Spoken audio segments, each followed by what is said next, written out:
to the 6, we be in the mix. With that rare candy paint job on the whip. I need food for the kids, money for the rent.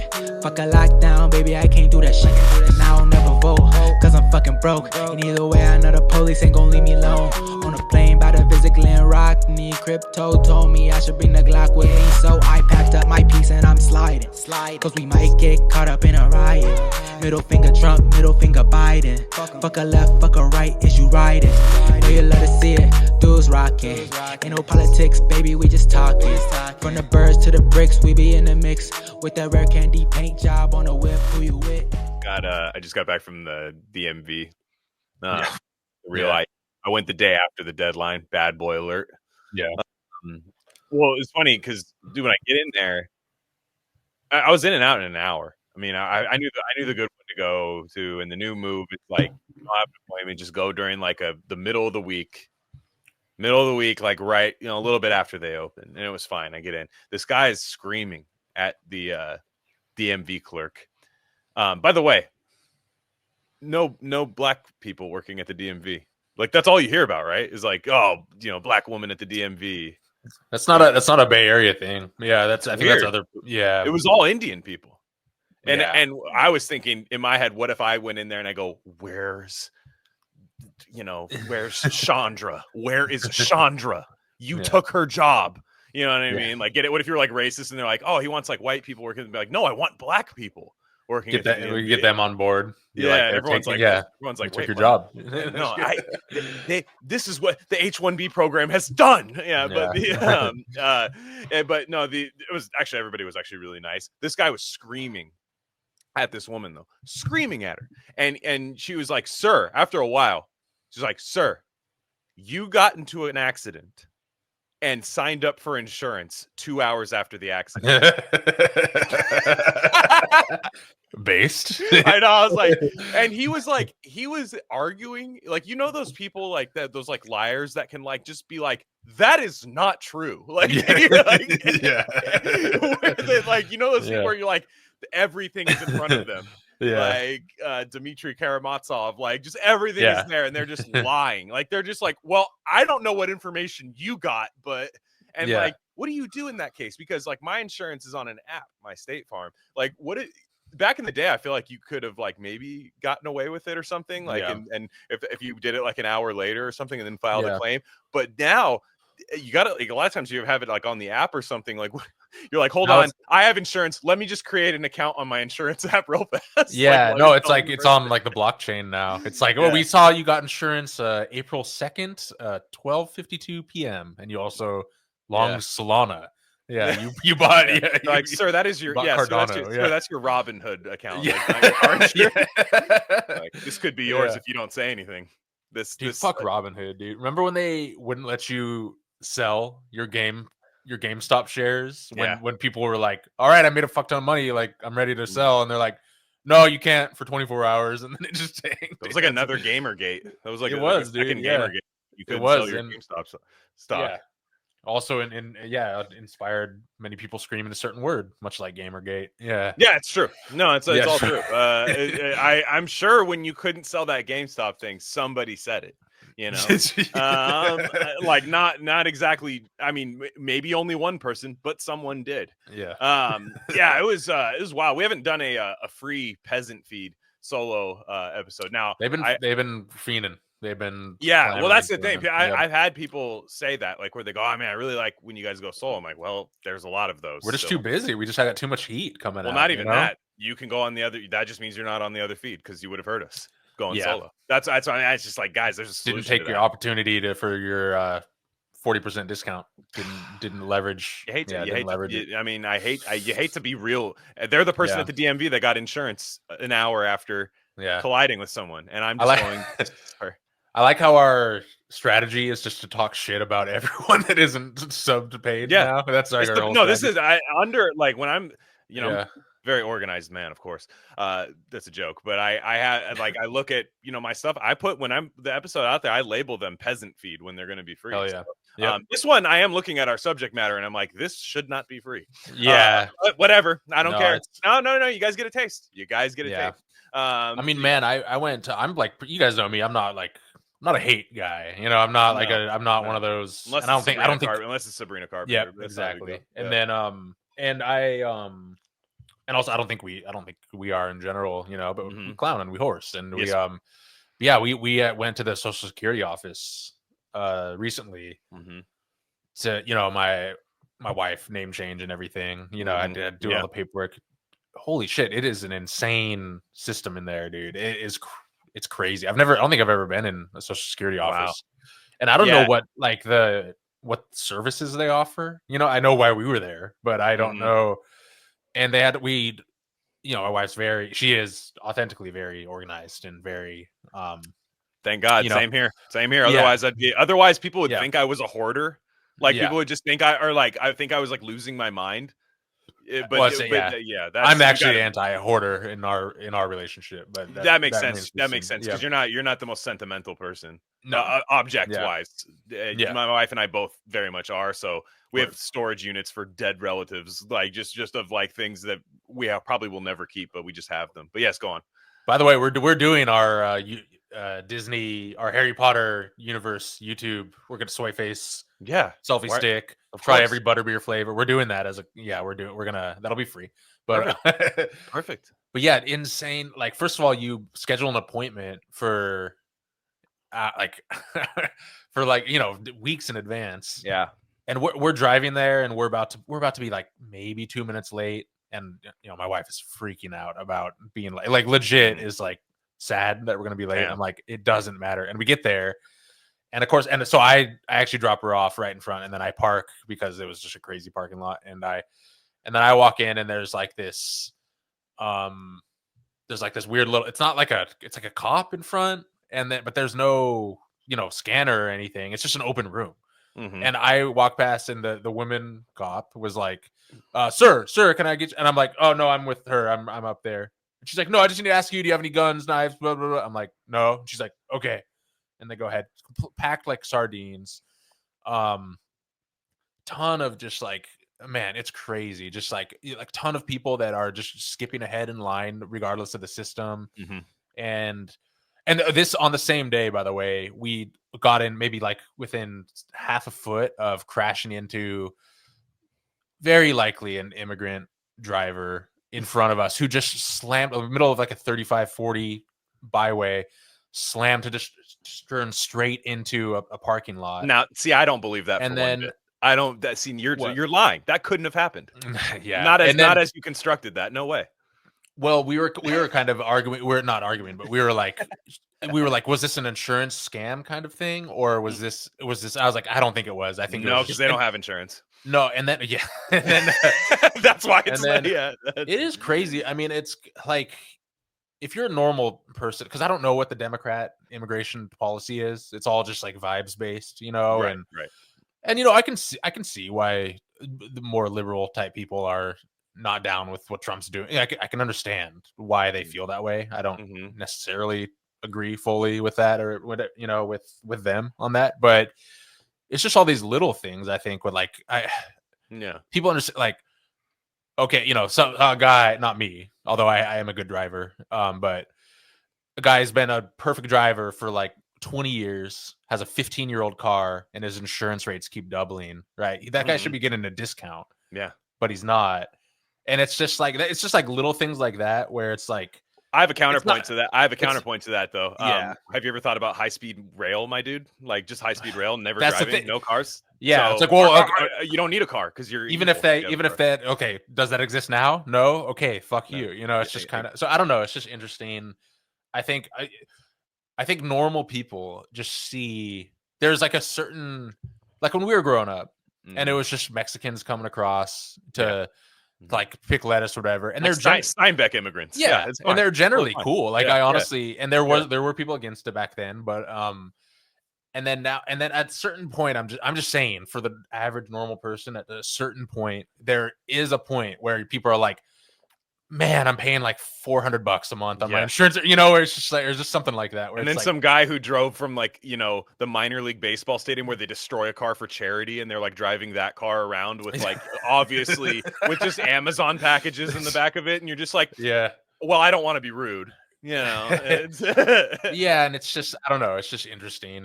I just think, I don't think they realize that like the vibes isn't enough for everyone at this point. You know, I don't want them to ever realize it though. To be honest, like I just know that like people, you know, whatever. I'm not. Everybody can say like this side's right, this side's wrong and stuff. I know that one side like has no plan of governing whatsoever and will then usher in a side of authoritarianism that is so incoherent and so convoluted, so bureaucratic. You Brazil, know, all of the Brazil, exactly. Terry Gilliam's Brazil is exactly what you get when that happens. And whether it's designed that way or whether incompetence is shoehorned into these things, like, is not really something I wish to win an argument over. I just know that I'm like, you guys don't know what to do, but you know that there's like an etiquette that you need to follow. Yeah, and it's like to where even what I'm saying right now in the gentlest of tones could be misconstrued as like as bad, and it's like, yo, that's how you get like a severe backlash. You know, I'm just saying, it's just, it's like, just strictly speaking from your own strategic point. That's what's scary about that. Like, you know, the conservative side might be a little bit more gruff and might be like, I don't care about it. I literally don't care, you know, and that's like, oh, but you have to care and stuff. But these guys will be like, you need to force your 4-year-old to get a COVID shot, but these people coming to the border don't need it at all. They're the only ones that don't need it. And it's like, there's no coherency, but it's like a, you know, Starlings that, like, I think I've made this exact analogy for in the pod, but you know, like where they have like random flight patterns where they all follow the same thing, but there's no rule behind it, but they're all in perfect lockstep. That's exactly what it's like, where you can't predict where it's heading, but you know everyone's going to be on the same page. It's Michael Crichton. It's the swarm, dude. Yeah, it's the swarm. Libtards are the swarm. It's fucking exactly what it does. Like, and after a while, they start looking like a human, and you're like, wait, they're working. Like, we got to win. You know, it's very. It's like AI. It is. It is. It's crazy. I don't know. But yeah, I'm dying to talk about this Kanye thing. I finally want to talk about it. Like, he's a guy that I've always been. I never want to make it sound like I hate the guy, because I don't. But I don't like Andy Kaufman performance art, which I think is what he's doing, like the whole like postmodern like comedy thing that he does. I don't know if it's comedy, I don't know if it is or that. I am sure there is some form of like a little bit of mental stuff he's got going on, of course. But and then the Harley Pasternak thing that Jeremy Lafredo talked about that one time on here is definitely in there. But you know, I think he's finally got my attention. And you know, he comes out with a song called HH, right? You know, not Howard Hughes, though, you know, you never know. But it was a Hitler song, and everyone likes it. Like, that's the funny thing about it, is everyone's like, this is kind of tight. Like, and especially young Jewish kids. Like, somebody made a funny thing, like the Barstool fucking headquarters was probably playing this like at like full length, and it's like Portnoy and guys named Feidelberg that work there, and Dan Katz and people like that. Like, it's all like Jewish dudes, like, and it's like a total Jewish rap kid song that like pisses their parents off, you know, and eventually they will become their parents. They will become their parents, dude. All these guys. Lou Reed was tagging swastikas in his head, like it's this like. He's Jewish, you know, all of these people, like it is like the ultimate when you're doing performance art, right? If you're like, I am going to be like a, you know, taboo avant-garde performer, that's like that golden thing. It's like, how do I make Hitler work? It's like the final it's like the final boss of yeah, exactly. Yeah, it's like anything else. It's like will I get a triple crown in baseball? How do I get an MVP award? Yeah. Like it's the thing you're like, if I can make people second guess on Hitler a little bit. We're going to get you right back to the episode, but I just wanted to let you guys know of a few other things we offer at Rare Candy Industries. We have a Substack with free and paid subscription options. Free subscribers get access to all written content. That includes Bob's Red Pill. That's the best thing going on the internet right now. Trust me. Paid subscribers get full access to our premium episode feed. And that's just every episode we don't necessarily want to share with the general public, if you know what I'm saying. Again, that's rarecandy.substack.com. We also have merch. That link's a little long for me to say right now, but go to the description, go to our merch store, and find a shirt that's right for you. We have Rare Candy shirts, Dr. Bronner soap label shirts, Rishi mushroom shirts, all types of stuff there. Check it out. There's got to be something for you. And lastly, check us out on social media. On Instagram, we're Rare Candy Pod, but on Twitter, we're at Rare Candy Pod 1. All right, enough of that. Let's get you back into the episode.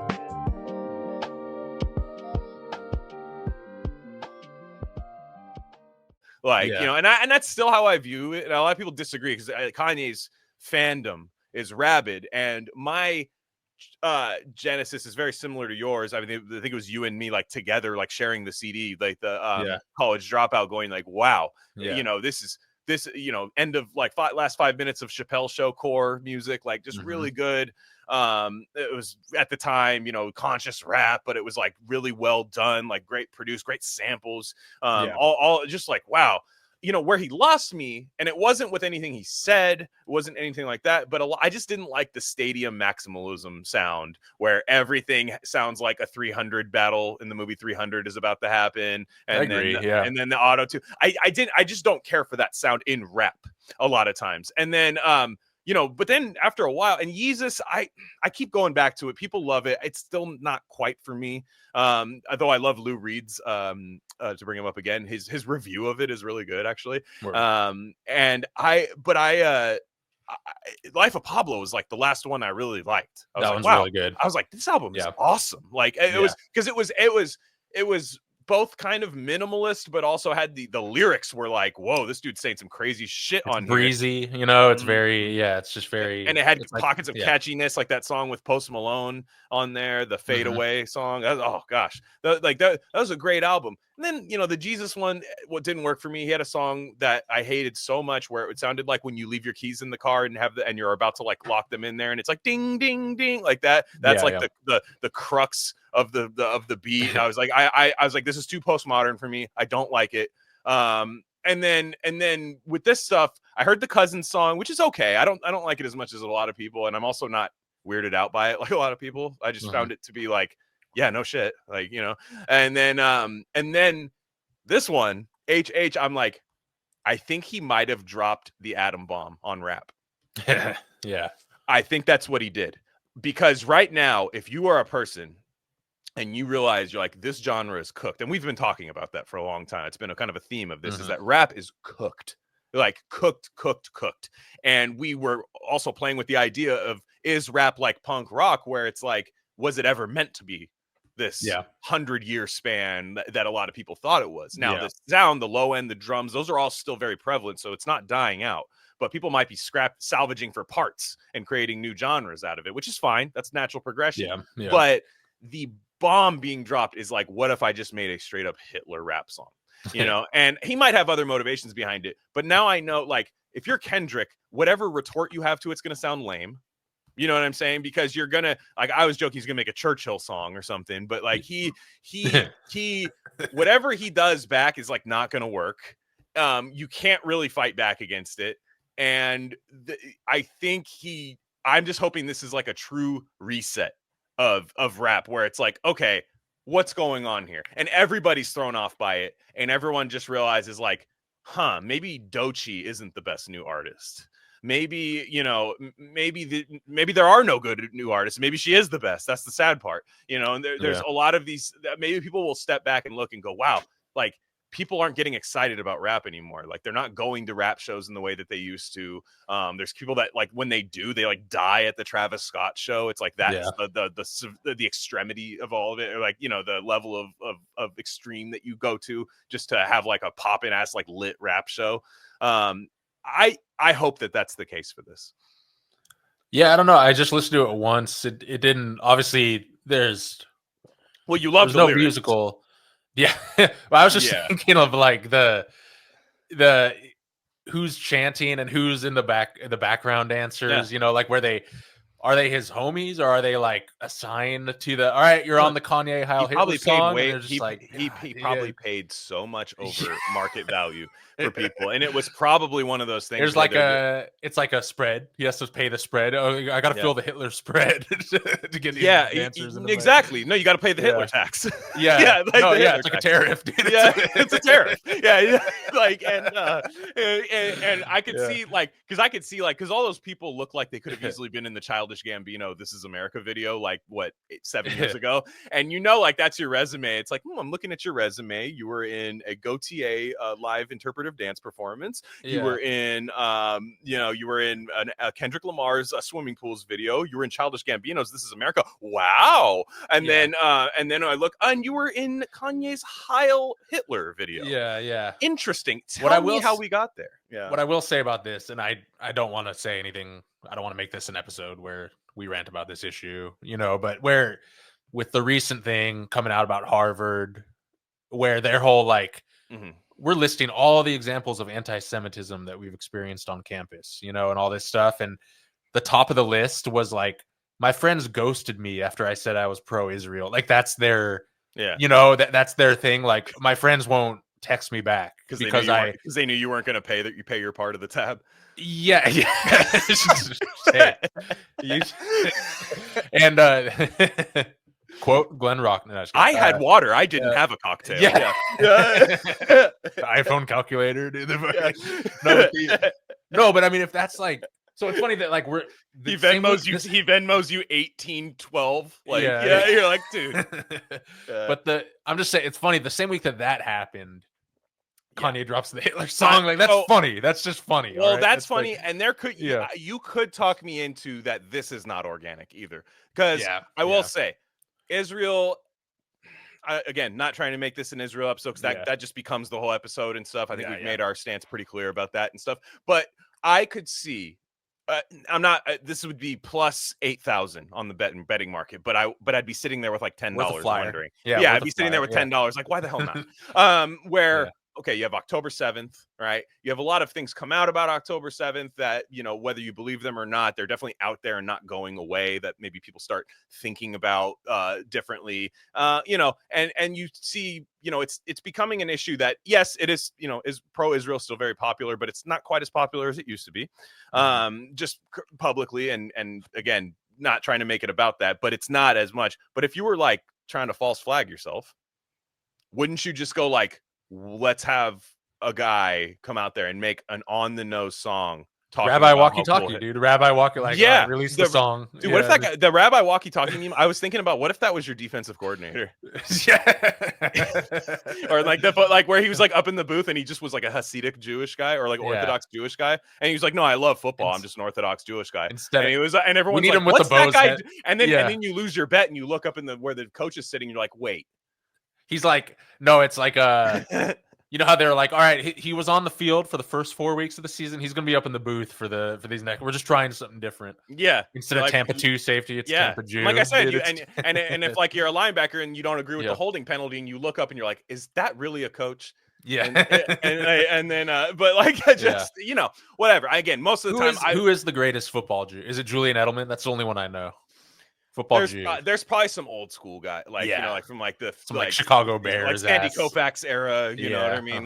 There's probably I think there's a few others. There's a few guys that are just my mom's Jewish kind of thing. And so I'm sure it's not nearly as but yeah, I think it's Julian Edelman off the top of my head. But anyways, I wouldn't be surprised if that was the case, because we're let's get everyone's actually scared about anti-Semitism. Now, again, it doesn't land. Everybody's this is kind of tight. You know what I mean? This song's kind of tight. And I don't believe that people are truly getting back into Hitler. People are this. There's always going to be a subsect of people that think that that's cool. Those are genuinely not very fun social people to be around. And you usually most people don't actually like that person. Yeah. Now, what I found funny was do you think there's a Eminem's going yeah, but I still couldn't say that. Yeah, because one of Eminem's I wrote that song 8 times and I thought about it. You know what I mean? And Dr. Dre and 50 Cent are I don't know, bro. Look, we love you. Now Eminem's a huge libtard now, so probably not. But back in 1998, he absolutely. He might have even said the N-word in it. He had it on the legal pad. He had it on the legal. Yellow pad, dude. He had it on the James Elroy. Yeah. Who also wrote the N-word a lot on legal pad. Yeah. But yeah, so that was so that part I was thinking about was interesting. But I also started thinking of a great story that could happen. Perhaps cinematically, perhaps literary. What if there was a guy named Kyle Hitler? Kyle Hitler. All right. Normal guy, 2006, famous Stars and Straps hoodie, gets into like making sample-based rap, right? Like he's a producer. Yeah. He's a producer, right? So he graduates from high school. He doesn't really know what he's gonna do, but he meets like two hood rapper black dudes at like a liquor store. He hears them freestyle and he's like, I got beats. They develop a friendship. They get a local following, right? He's the producer, very hustle and flow. He's the producer, kind of skinny, square white guy, but likes to smoke weed and stuff. And then one black guy's like Pharaoh, you know, pyramids, but also did time in jail. And then the other guy's just like hood. You know what I'm saying? That's the dynamic of the rap group. But their producer, his name, you know, because when you hang out with like hood dudes, they don't like need you to say your government name to them. In fact, that's like a lot of times that's not good if you do. Like, but you just be like, hey, my name's Kyle. So it's never come out that that's his name, right? It's never come out that that's his name. He's in a different community now. He's made fun of it a lot in school. People get pissed about him, but he's turning over a new leaf, hanging out with these guys. And the guy, they just call him Kyle, and they might call him Kyle Beats after a while. Because they're like, hey, he makes beats. And then he's just like, oh, our producer, Kyle Beats. So they're starting to get on a tour, right? They finally get on a tour, you know, like an underground rap tour or something. And they're driving, right? And they have to rent a car. So obviously Kyle's the only one that can rent the car. And he says, yeah, it's just the way the script works. Sorry, but and because he's over 25. Yeah, he's over 25. These guys are young. Yeah, they're of course. That's why. Get your guys stop. But so they're driving, right? And like, or they sign at like Enterprise or whatever. And he signs, he fills out everything, he makes sure nobody's like looking over his shoulder, and he like writes his name. All of a sudden they're about to get the keys, and they go, Mr. Hitler? Yeah. and the black guys look at him like, what? You know, like, what the hell? And he's just like, walks over and silence for a while in the car they're driving. They go, what's your last name, man? Yeah. And he's like, it's Hitler. He's like, it's Hitler. Fine. And they're like, what the fuck, bro? That's great. And then finally they just go, based. Yeah. And then they're driving and stuff. And after a while it gets out, but they don't want it to get out, the rap group, because they're just like, dude, we just got this tour with Dilated Peoples. And Planet Asia. You know, like, we're going to take over the underground rap tour. We are third billing on a rap show, paying for all of our expenses. We've made it. And so they don't want it to get out. Naturally, it does get out. Social media, as they start getting bigger, being at Rock the Bells and all these things, the social media gets out that they're like, they have a producer named Kyle Hitler. And they're like, and then it gets all about the CNN shows up at the parents' house. The parents are just two random people are like, well, I'm Tom Hitler and that's my wife, Mary Hitler. I don't know what to tell you guys. Kyle's a sweet boy. He's working his tail off, and I think I wish you guys would keep it to yourself. So, you know, he keeps getting bigger and bigger and bigger. Like, these guys are, they become like, you know, alchemist. He becomes like an alchemist level producer. The rappers become huge and they're doing their own thing. And finally, you know, at the end, you know, cancel culture doesn't win. Kyle Hitler wins because he's like, look, it's just a fucking name. All right. So then he's sitting and having dinner in like a beautiful house that he's bought for his parents. You know, they're all wearing nice stuff, and they're just like, Kyle, we love this. And he's like, yeah, Mom. He's like, why didn't you, like, you know, get our last name changed at some point? You know, like, it feels like you could have gone with like, you know, Ritter or something. Yeah. And then they'll just go, well, you are related to Hitler. They're like, that's your father's grandfather. Yeah. And he's like, what? He's like, oh yeah, no, for sure. Like, and we fuck with it heavy. Yeah. Like, and they're like, what? And they're like, yeah, you know that room we said you weren't allowed to go into when you were a kid because like the foundation was fucked up? That's full of like memorabilia. Yeah. And they just like total world melting in front of them. It'd be a sick fucking story. What about Hitler's great nephew, who's a hip hop producer, and they still don't kick him out of the rap group. The black guys are like, that's fine. Yeah, no, and my dad, he told me when I was younger, he's like, yeah, they would change your name. A lot of people change it used to be a common last name, and people would change their name to Hiller, Hiller, for sure. So if you meet a Hiller, there's a good chance that they were a Hitler. Or maybe a reasonable chance they were a Hitler. So if you're at like, you're like, you know, you work at a school or something, and it's like a wink thing, and they're like, Tom Hiller, and then here, and then the teacher just winks at you. What's up? Yeah. So let's talk after class, dude. Yeah, talk about some things. Yeah. Yeah, let's talk after. Yeah. Do you have your ancestry kit at all? I just want to see something. Yeah, let me get a Q-tip swab. Yeah, no, I'm not mad. I am not mad. No, you are not in trouble. But yeah, dude, it's crazy though. Anyways, that's I think this is becoming like this thing where, it's not going to become this like huge song. It is weird that it's going to be a song that succeeds on Twitter. So it's not on streaming, obviously, not on Spotify, not on Apple, and it's gonna like blow up on Twitter.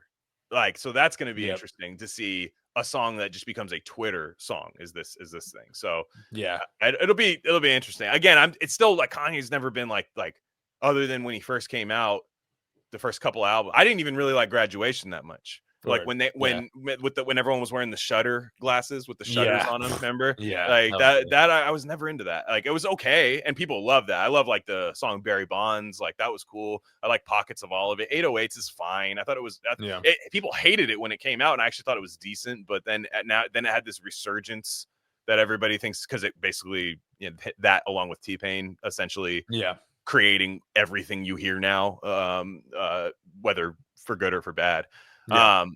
But yeah, it was interesting because people must not know that like referencing Hitler is pretty prevalent in rap, like a lot, and not in a bad way either. Like they're not like saying like, and I don't like Hitler. They're not really saying that in rap songs a lot of times. Yeah, and the more hood rap you are, the less like woke you are in every facet, and it's and I just don't think you really like. I just think they're like. I think there's just an element where they're like, no, I'm not like saying I like him, but like I'm trying to scare you in the song.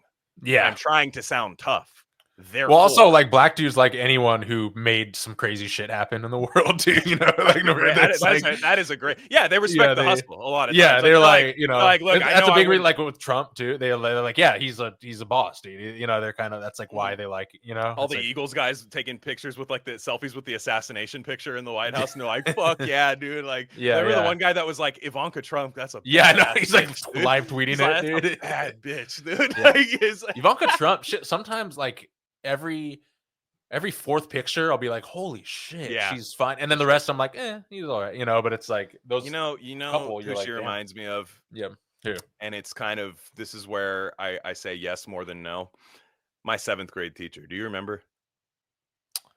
I don't know. The tall blonde one. That was eighth for me. It was 8th.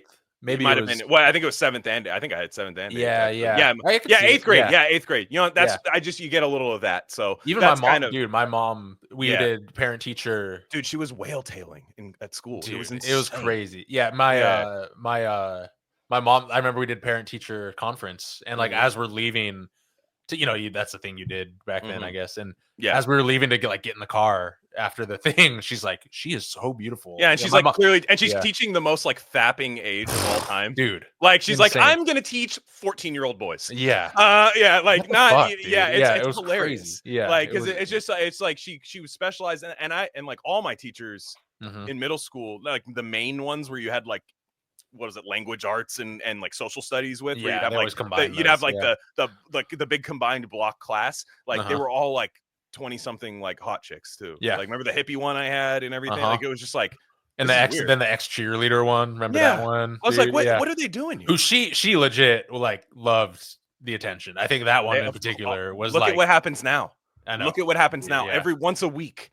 It's like once a week. It's like, and what's weird to me is like. From the teacher's perspective, it's like, bro, like half these dudes haven't discovered deodorant yet. Like you're at that weird age when you don't know that you like smell yet. Yeah. And everybody who's been at like, because I've been like a camp counselor, and like when you work with like the teenagers, you're like, God damn, you motherfuckers stink. Yeah. Like, dude, like sometimes I'll be saying that, I'm like, bro, you gotta like, I'm like, hey, bro, like put some fucking deodorant on, bro, or something like this. You're not a kid anymore, like, or like at least in that sense, like you fucking stink. So I'm like, that it's wild from their angle. It's wild. Yeah. You know what I mean? Like from the guy, from the guy's angle, it's like, it's one of those things where like, if you got called up to the big leagues, you probably would freeze up. and it would be weird. Yeah, but like you're waiting for your call up every time. But but you know, you'd be like, that was weird. Like I wasn't ready for shit like that. You know what I mean? Like I shouldn't have done that. Like, but you know, it's just it's odd when that happens. I just remember like whenever I see Ivanka Trump, I'm like, that's like literally the teachers I had in like 7th and 8th grade during your most like insane like little like young boy becoming a man situation process ever. Like it's like wild. Why did they do that? Like and then in elementary school my teachers were 107. They were just like they were just mummified, and they were just standing in class mummified with 100%. Like pins all over their little vest. Liver spots and shit. Liver spots. And then but they probably were like 60, but they looked 100 because that was back before old women cared about looking young. They would just go high and tight, like almost Zoomer perm in a way, but like white, and then they would just have like dangly glasses with dangly stuff on them, and then like a shirt with like weird smiling crabs on it, and then like, and then a vest that would match whatever season it was. Big vest game. And then they're like, actually MILF porn all middle school is what you get. I know, it's weird, dude. It's insane. I don't understand it. I never even thought about it at the time, really. I mean, obviously you think more about the actual what's in front of you at the time, but now I was thinking, I'm like, that was crazy. And then in high school it went back to old people. It did. It was odd. It was very odd. Glory days, guys. Weird times. But there's some other stuff we got to talk about today. Clinical trials, guys. We might have them.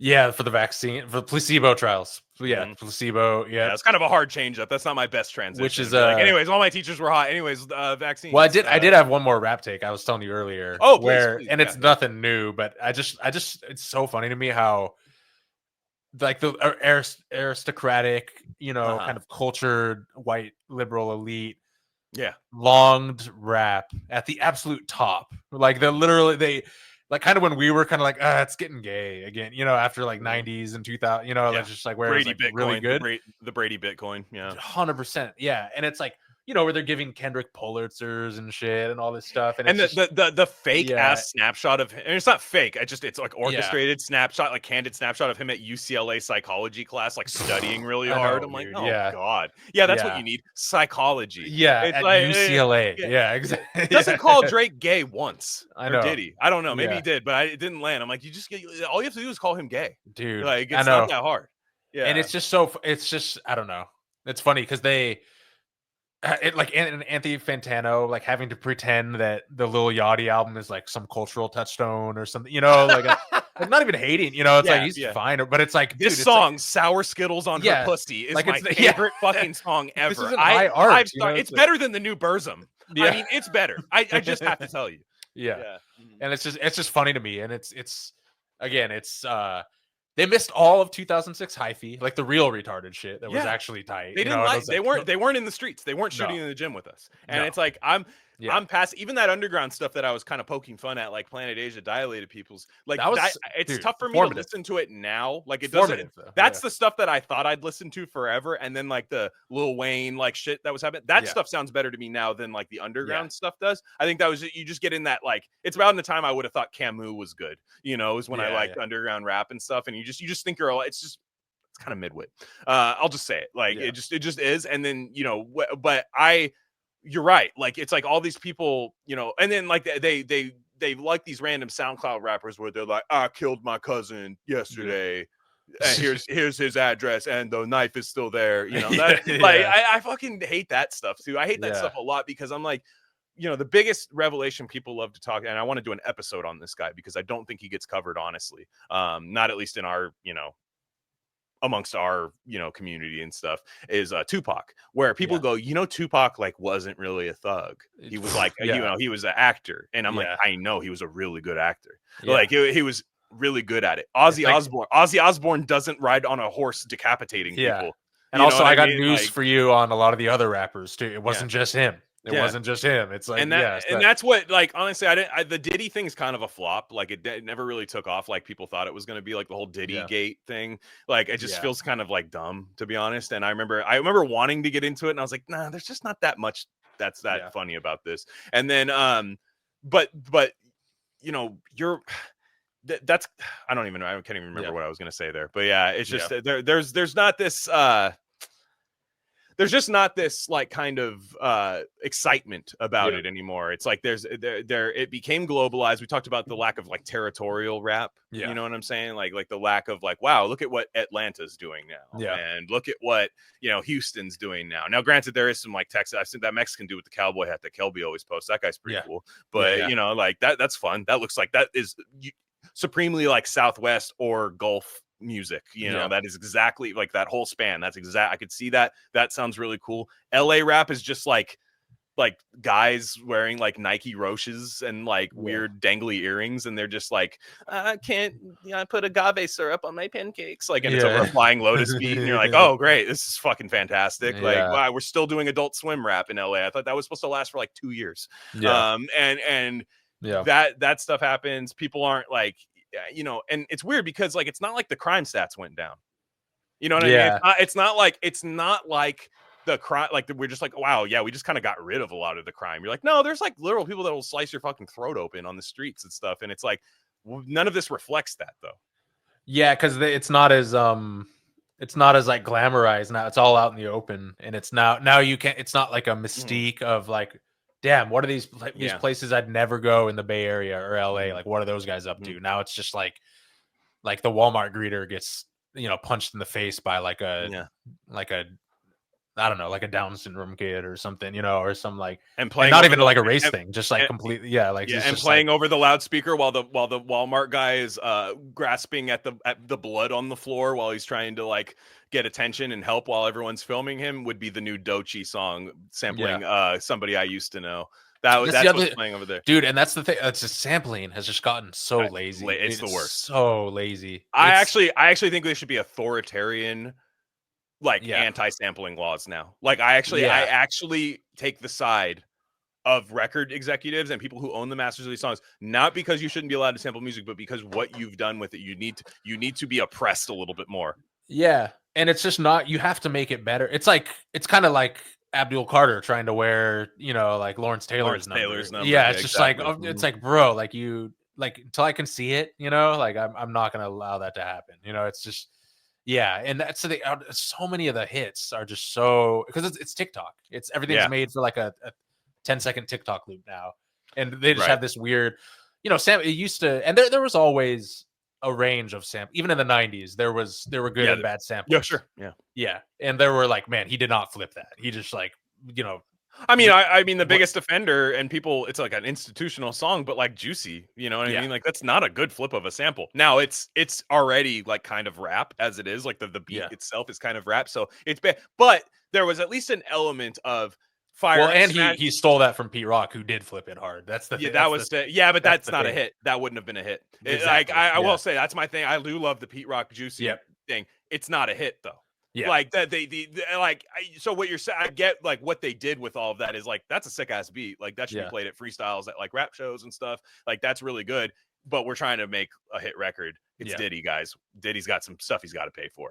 You know, like we got to pay some bills. And but I agree with 100% with what you're saying. But like at least with that Juicy beat, the actual hit record, album cut one is that you can at least. Because Biggie had that like freestyle thing where New York, where it was just like finding Mtume Juicy Fruit and like looping it, like the DJ looping it so he could freestyle. Like, it feels like kind of down home like that, especially because of the subject matter in the song. So, but nowadays it'll be like somebody sampling like Shaka Khan, I Know You, I Live You, or whatever, and it'll just be that, and it'll be like two sing-songy people that like are kind of rapping but not really, and you're just like, this sounds like karaoke. This sounds like bad karaoke. Yeah, exactly. Very karaoke. Yeah, and it's about squirting.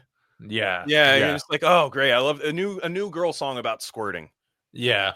That's the thing. I'm looking for the cool girl artist that has raw samples that it don't even say not talk about squirting ever. Well, they should let more guys write their lyrics.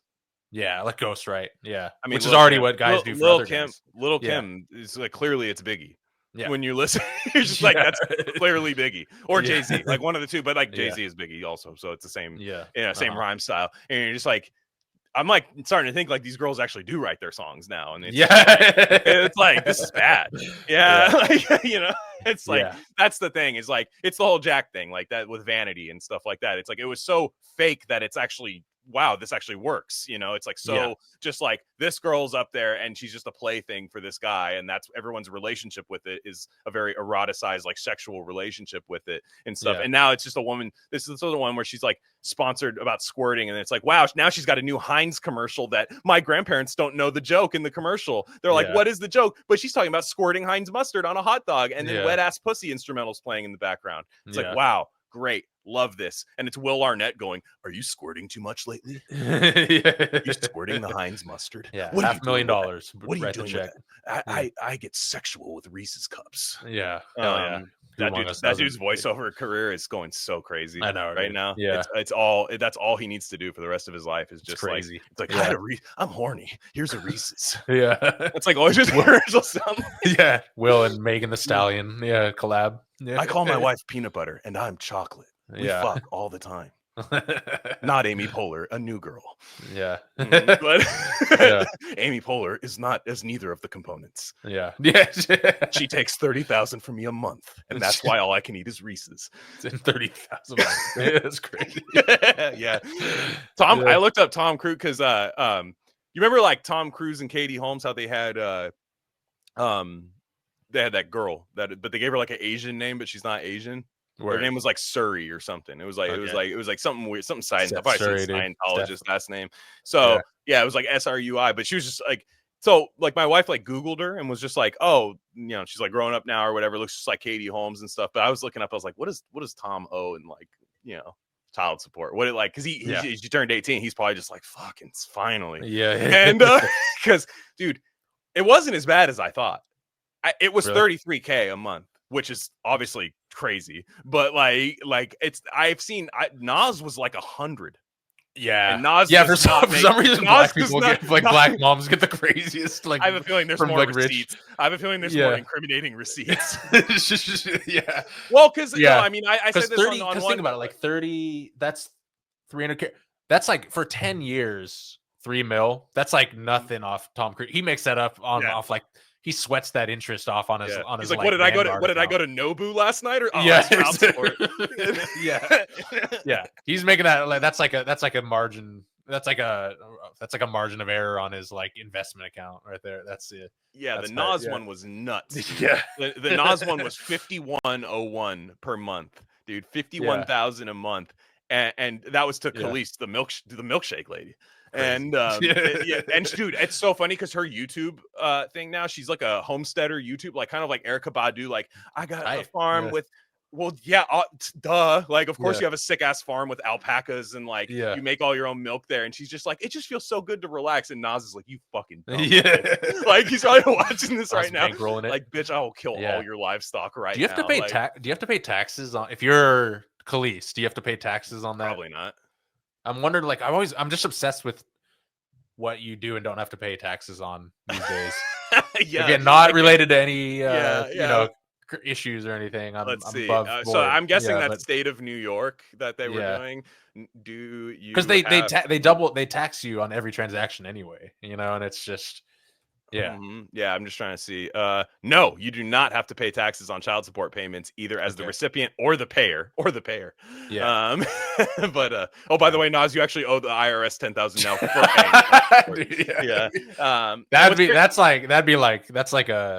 That's like a mass shooter event right there. Did you get that tax bill? Well, that's what I mean. Her alpaca farm. Like I'm pro animal, but like I will say if she woke up and her livestock was all dead, like I'm not saying I'd be for it. I'm not saying I'd be for it, but like you would like be like, I've paid you $1 million at this point, probably. like for this, and like I don't, you know, again, does he get to see the kid? I have no idea. I would hope he gets to see the kid. It's like it's the fucking, you know, biggest ticket in showbiz right now. If it costs $51,000, you still can't see your kid. You know, like it's crazy. But I was thinking. By the way, Tom Cruise. I did an episode. I don't think it's out yet on this podcast called The Occult Rejects. We were talking about Scientology a lot, so it's fresh in my mind. They were connecting Scientology and Mormonism in a way that I think is fascinating, and I'd like to get them on here to talk about that because it's actually pretty sick, and they were fun. They were cool bros. But Tom Cruise, John Travolta's been a lifer in Scientology. It's crazy. He converted in like 74. Yeah. Which is nuts, dude. Yeah. That's like L. Ron's still kicking. He was like alive. Yeah. He like knew him and stuff. And Tom Cruise got into it in 86. Yeah.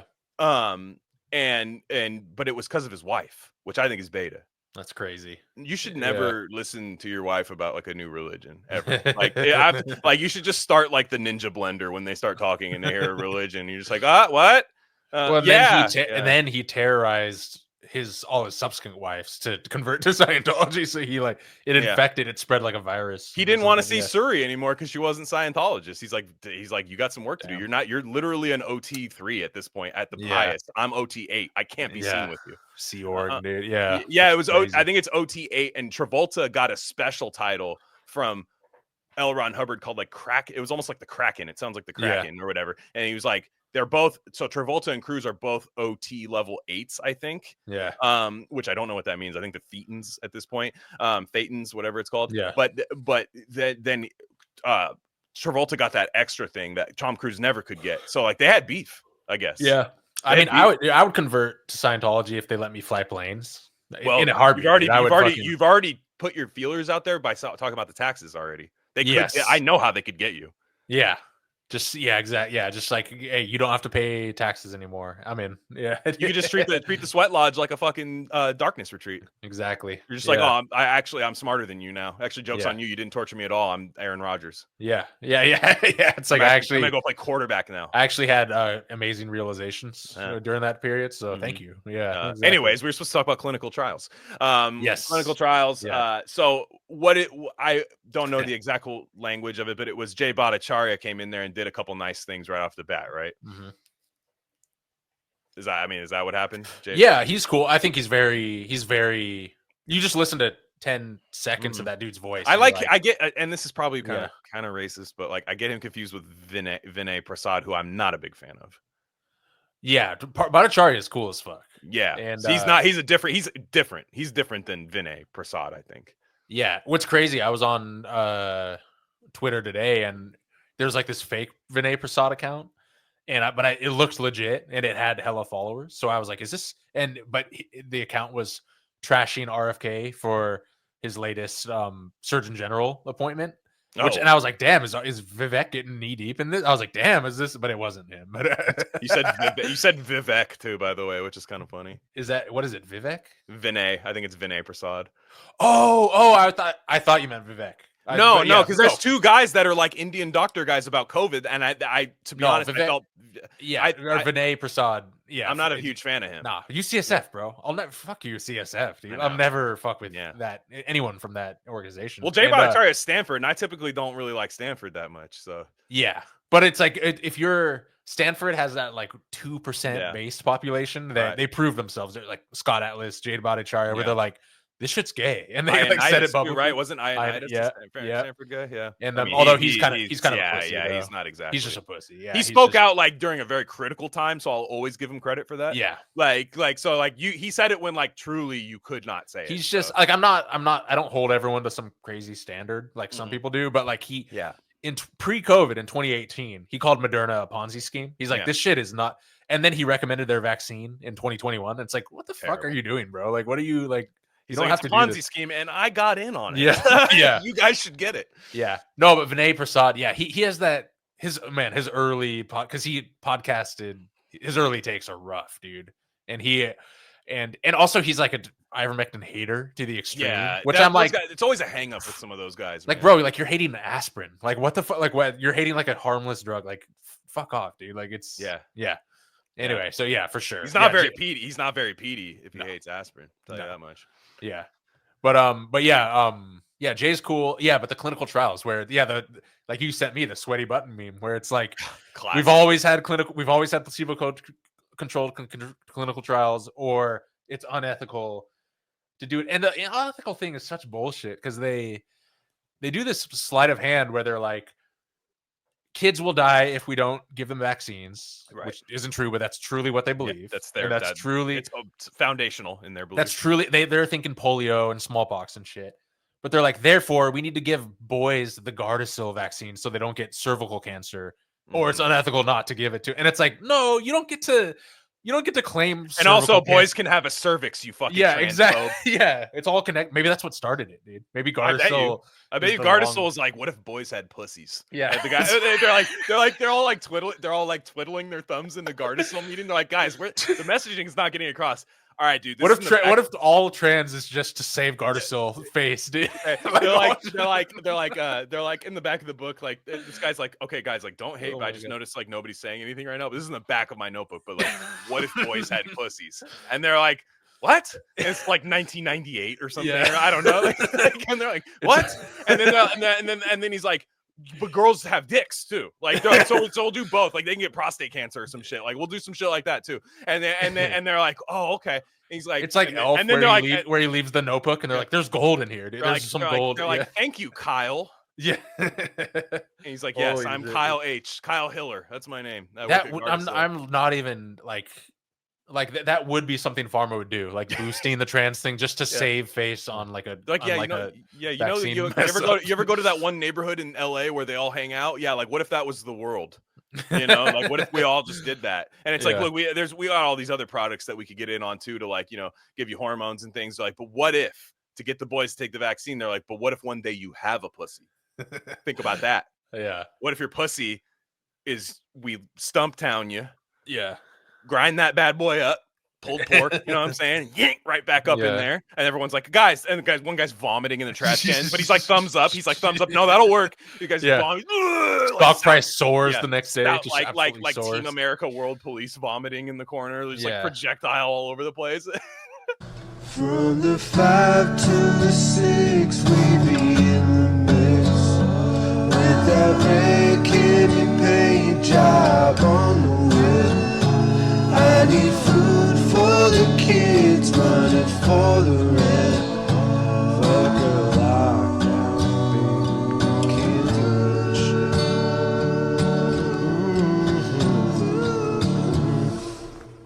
Also, what's up with Texas? Because is Texas fake based? I have to ask, because it's California's touched that place up a little bit. But even I don't know, because and I don't know. It's probably sicker than where we both live, but I'm saying they push the Gardasil hard for boys. Pharmaceutically, I don't think they're very big, and they're very and it's also very like the property. Bush, you got Bush administration family there, but you know there's a lot of big money flowing in and out of there. I want to hear from our Texas kin, you know, like what they think on that issue, because I hear something like you're paying like New York ass property taxes in Texas, which seems off-brand. That's weird for Texas.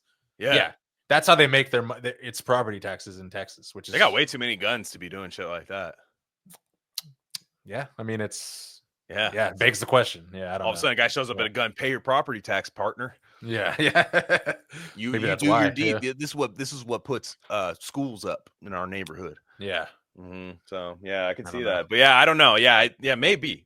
And like I said, I don't know if it's always been this way, but like, you know, I'm going to be making my move to Nevada at some point. Like Nevada's already been touched up by California all day. Now, a lot of times it's where a lot of like the lifted truck people move who are like sick of California, but you still got a little bit of that California dog in you. So like it does still bleed over. Now, granted, like the stuff you see now is like cool, where it's like, oh, cool. There's like that place that was like a shitty check cashing place is now a craft brewing place. That's pretty cool. That's a lot better, you know, like stuff like that. But you know, you still get those people that are like used to living a certain way instead of assimilating, which, you know, it's kind of everybody has problems no matter what level, you know, of immigration's happening there a lot of times. So I don't know. But I just think, to me, like that plus the Fauci Beagle thing.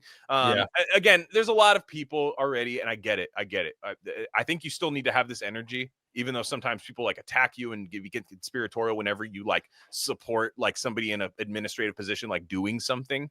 They kind of will go like, well, that's you know, drop you know, whatever, like bringing sand to the beach, like it's nothing, it doesn't do anything, like and it's just like one little thing. I'm like, well, all right, but you know, I'm down for like a couple little things here and there. Like I still would feel like I at least made the right choice, and I understand that Fort Detrick is probably going to still be funded and stuff. And I look, be on alert of that. I'm not like, of course, be on alert. Like they can leak stuff. Like they can leak stuff. Now they can't reek stuff because the Wuhan gain of function lab apparently might be going under. We'll see. Yeah, that's crazy. That's like Wrigley Field closing or some shit. You know, it's like, damn, it's like Yes, I've often thought the same. the Yes. hallowed grounds of Wuhan Institute of Virology. You And just see it's some Chinese guy goes, "Oh, my grandpa worked here. yeah. Oh, and his father." Wuhan, it's got like the ivy on the brick wall. It's got like literally Wrigley. Dude. Yeah. Yeah, I know exactly. It's really called Yeah, I don't Ligley. know. It's Yeah. definitely I think, and again, this was my take before this administration even touched down. This is all this is the thing that all I care about. Yeah. I knew that it wasn't gonna scratch every one of my last stitches, and I knew that there were gonna be some gay shit going on, but Yeah. it's purely like an Overton window thing, you know, and it's purely a the amount of stuff people are talking about now that 10 years, like literally 2014 was like you could not even utter without people thinking you were insane is crazy now. Yeah, in terms of the health space and vaccines and all that stuff. And yeah, I think they're still pushing like the mRNA. They're really well, what it is it is a money thing. I do think there are Yeah. some nefarious like evil mRNA Sure. stuff going on, but more than anything, people are deeply invested in A it. lot of Like, money went into that process. yeah, and Yeah. and this is the problem with genetic determinism is that they just are able to overpromise this shit for Michael Crichton all day. yeah, which Mhm. is why I'm not like the based right is super into genetics, and I'm like, Yeah. and I'm just kind of like it's never it's already been like I get what you're saying, I know what you're trying to say, but it's like many people have tried to like square that circle, and it just doesn't seem to work out. Now, I'm not saying that we should ignore genetics or that we should, scrap the whole project, but it's yeah, it's just not gonna there's just too much there's too many orthogonal Mhm. forces of life that have yet to be discovered or accepted, spiritual kind of stuff, Rupert Sheldrake, biological, you know, uh morphisms and things like Mhm. that, where it's just yeah, yeah, it's an investment. It's a Ponzi scheme. It's largely a Ponzi scheme. Yeah, Yeah. exactly. No, Mhm. I mean, I'm just like, okay, well, like, I'm down with that happening. I mean, we'll see. Like, I eventually, like, my thing is eventually you're gonna have to like still have the resolve and the moral foundation to like, if they try to push something, you have to say no. Like, that's like, there's a Yeah. lot of people not trying to be in that position. I Yeah. notice, like, where they think like, if it's even left up to me, that means it's the system that's not working. Well, all right, but your system's not working if you can't say no. So just Yeah. you have to like I'm sorry, like I say this all the time in 2021 when it came down to that, because 2021 was objectively worse for me than 2020. I know there's other people that was the exact opposite. I didn't own a business like that and stuff. So 2021 was when they really tried to force this bullshit into my body. And thank God I had my wife who was on the same exact page as me. We were willing to lose everything to not take that stuff. And I'm not saying everybody was in a position to do so, but what I mean is like they might try it again. They might try it again, no matter who's in charge, right? No, pharma, we've noticed pharma moves independently a lot of times, and Yeah. they get stuff done. If you watch movies like The Constant Gardener, they do dirty work too, and all that stuff's real. So what I'm saying is a lot of times like you still would have to be in a position where like there might be something that leaks out of a fucking military base, and you just have to like straight up navigate through that and just be like, I'm not taking this thing, I'm not doing. Now granted, is if the stuff leaking out of those military bases starts becoming actually scary, you know what I mean, like actually tough viruses. But again, you tend to think a lot of these things are to sell vaccines a lot of times. Like a lot of these things are leaked probably to sell vaccines. So I am wondering if they ever actually would leak something actually like detrimental. You know what I'm saying? I think that would be like an emergency glass situation. I think what they know now is they know what percentage of the population and who pledges fealty good to census. vaccines. It was a pretty good census of the country if you were in charge to go like, okay, that didn't work as planned, but we found some loyal soldiers, loyal soldiers. We found people who will fold whenever one little thing is threatened. That's in another part of the pie chart. And then we found the psychos, who's us. You know what I mean? Who are just not participating. And they're like, and we're gonna have to try to shrink the psychos, but we know they'll always be there. And maybe they've always known this information, but it was put on display. Yeah.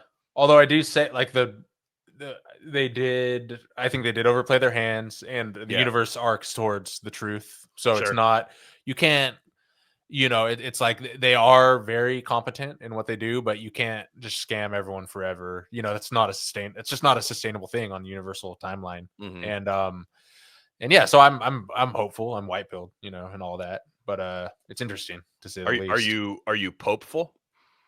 Yeah, that's your terrain. Yeah, everyone says that. I'm like, dude, you're the Pope guy. Glen's a Pope guy. Glenn loves it's the so Pope. funny how people just like think I sit around and watch like fucking ESPN style coverage of the Catholic Church. I couldn't guess what beyond John Paul. I don't know any of the Pope's names, and they fucking a lot of them have that name. So it's like, you know, I don't know that, but it is funny because a lot of the converts that you see on Twitter, the really annoying ones, they get super into the Pope because they think that's what you have to do to like be a cat. Like this, first off, Vatican II. We talked about it with Scott on the latest Coast to Coast, the last one, but it's a little old right now. But again, rarecandy.substack.com. Get signed up. Coast to Coast is like, dude, that you could spend a few days. Those are long episodes. Great. Some of our best work, in my opinion, is on there. We're gonna do another one probably this summer too. Anyways, like the Pope, they picked this guy. He's already people are like, he checks like all the boxes. He's a libtard and he covered up for like pedophilia. So they're like, call him up to the bigs, dude. He's ready. So the Vatican II, I still think because you can't be like a conservative Pope that also covered for pedophilia. You know, you have to like It's like well, I don't even think you can be a conservative Pope anymore. Like just period. Even if you like did all the other, you know, religious stuff, I just don't think they're going to do that. Now, there's many reasons, right? And there are people who even agree with me, but might still go like, hey, Glenn, it's way more occult and crazier than that. And I'm willing to listen to it because I think there's a lot of odd mysticism things that happen and occult things that happen in the Catholic Church. I just don't know enough about them to say this happening there. But you had Vatican II. Dan Brown. Yeah, Dan Brown all day. Which, you know, that was probably to throw the lead off. Like, they're like, write this fucking normie ass book. We'll have Tom Hanks in the movie. Everyone loves Tom Hanks. He's clearly not a psyop. We'll give him, he the first guy to get COVID too. That famous guy to get COVID too. We'll use him for everything. In Australia, where exactly. I truly believe all like the like really crazy Tom Hanks rumors. Like, you know, because like everyone knows him. If you know, you know, like the crazy ones. I believe him because he's used for everything. Yeah, like they use him for everything. So I can tell they call. Can you do an impression? Do you have a good Tom Hanks? No, because he's almost Joe Biden. It's almost Joe Biden. Yeah, like it's like Buzz. What the hell? You know, like I don't know. It's not that good. It doesn't sound like on its own. I'd have to tell you that was Tom Hanks. I don't think it works. But Spacey's the other one who like is the good one. It's like, I think the next Pope should also be the president, and we should fly to an island to pick him. Now you're going to bring that child to me, and we're going to pick the new Pope. Do I make myself clear? Thank you. Like that the Spacey's a little bit better, but anyways, I just don't care. And I was talking to Scott about this. That's why I even brought up the Coast to Coast stuff. We were like DMing, and he's from a city, St. Louis. It's a Catholic city, very Catholic city, and they don't care over there. I'm like, I've never had a conversation with any, like even at a church thing about the Pope ever. And I realized, I'm like, is this a New York thing? Is this just something that people in New York convert to Catholicism or rediscover it and get super into the Pope? Because I'm like, and probably like grandpa and grandma era Catholics. Yeah, you know, there's because it was very much like the rule back then was like when they were the thing. It was like being into government at that point. Like it was the Catholic Church was a lot stronger back then in terms of, at least on the forefront. Like you could put them out there and go, the Pope's going to Yankee Stadium, and people get really excited, you know, and stuff. And nowadays, I don't know, like Rosemary's Baby, right? Isn't that happening in Rosemary's Baby? Like the Pope goes to Yankee Stadium, and they're like, she's like getting raped by Satan. She's like, that's so nice. He went to the stadium. Oh, that's amazing. I love the Pope. And you know, that part, you know, I'm sure there are people that still get into it. I'm just kind of like, then the new thing is like, okay, it looks like he covered up for pedophilia in South America, and he's a huge libtard, believes in climate change. I'm just like, okay, it's meet the new boss, same as the old boss, but he's not my fucking boss. I believe in God. I like the Catholic Church because I learned to pray the rosary when I was a kid, and it feels good after I do it. I went to mass as a kid. My parents don't even go to mass still. I barely ever go to church unless I feel a strong sense of having to. And I like it. I do like a Catholic mass. I love a Catholic mass, actually. In fact, every time I go, I wish I go more often. But I still just I'm a prayer. That's what I do. Yeah. And I'm really more, when you ask me about what I actually believe, and we talk about this a lot here and there, is I'm more of like a Christian mystic than anything. Like if you truly were to ask what I believe. But also, I will say, the Vatican, I just don't see like a permutation where you come out with like, oh wow, a non-homophobic Pope once again. And I'm like, I think the Pope kind of has to be homophobic. Like I just feel like it's like, if that's one just person does, like if one, one guy and that's my problem with libtardation more than anything, is that like even the thing you expect to be like, okay, well that guy's clearly not going to see my way, they go, no, it has to be my guy, like every time, like, or else it's evil. And they can never just be like, oh man, that guy, like, okay, well the Pope, it's obviously the Pope, he's not going to like gay marriage, and like, the Pope must love gay marriage. And I'm like, I'm not even against a lot of that stuff. But I would prefer if the Pope was, as a sense of normalcy in the world, where I could look up and be like, as an outsider, all I know about the whatever the Pope has been throughout my lifetime, which guy it is, it's always been like, let's ask the Pope about aliens. Let's ask the Pope about ayahuasca. Let's ask the Pope. It's all like these, like, what does Catholicism have to say about this? And he's just like, I don't know, shit, aliens are real, and everyone freaks out. And that's all I've ever known it to be, is like let's ask him all these hard questions about like what, and lately it's all like, it's never what Catholicism actually believes. It's just like the PC answer kind of thing, like the. Yeah, like the Pope is like Sam Harris now or something, or like it's a very like kind of it's a vibe. I don't know, and it's just ridiculous. And obviously, look, like I said, it's a huge institution. I don't like bureaucracies, so the idea that you can create this like these Terry Gilliam Brazil type stepstones to get closer to God, it's like that's just not for me. But I enjoy. It's just a familiar home feeling to me. The Catholic, whole thing that's why I like it. Like it's not because of the Pope. I'm like, or whatever. I was down for the African guy. That guy seemed kind of based. I liked him because he's gonna be like, I don't like gay, but and check out Monopoly. On, that's he didn't win. Yeah. He didn't win, so that's what he's doing now. But oh, by the way, no one's gonna get that reference. Well, not unless they're on the other feed. Not unless they're on the other feed. And we're not. I'm not even. That was an organic thing that I didn't tell you to shill right there, and that was beautiful. Yeah, thank you. That was, of course. Yeah, perfect. That was like perfect soft reveal. That was like the Knicks alley-oop last night, dude. Just wonderful, dude. Just fucking Big Mac just tweeted at me and said that Kendrick Lamar, he found a thing. Kendrick Lamar's heading back into the studio today in New York City. It's on, dude. It's on. It's full. The Churchill song is gonna happen. Yeah, it's gonna be like some gay Paul McCartney British like it's gonna be like some weird British humor like I know like, what like a horn honking and what the hell exactly. So I just the Pope Drake's in a weird spot because isn't he Jewish? Like I need the Drake take unironically about this. He's black and Jewish, dude. He's black and Jewish. That's I mean it's what is he saying? Does he can wait? I mean I doubt he teams up with Kendrick over this. That's what I'm saying. It's like he could. What if he goes full power move and embraces Kanye over this? That'd be crazy. I would be a little mad. 40 is just in tears. 40 is just like fuck, dude. The owl starts crying. The OVO owl just starts crying on a sweatshirt. Like no. But that's 11 starts crying. So I do want to see an edit of the new Kanye song, but it's John Gruden reacting to like Migos. Oh yeah, dude. He's like, Ashton Genty told me about the new Kanye song, and I love this. Yeah. And then it's him going, dude. Dude, I love Gruden so much. I've been on such a Gruden build. Once you start, you don't stop, dude. And it's and because he tweets like his voice, it's him. And he's like, like the St. Louis Blues sent him He's football Trump, dude. He is, dude. And he's like, I freaking love the Blues, man. I freaking love the Blues, dude. These guys are bigger than I thought. There's there's some damn redwoods out there playing for the Blues tonight. I could have used you in '98 when we went to Green Bay and got our asses kicked. That's Andy Reid, man. Me and him were competing back, even though we were on the And then he'll get a box from like Andy Reid could eat me right now.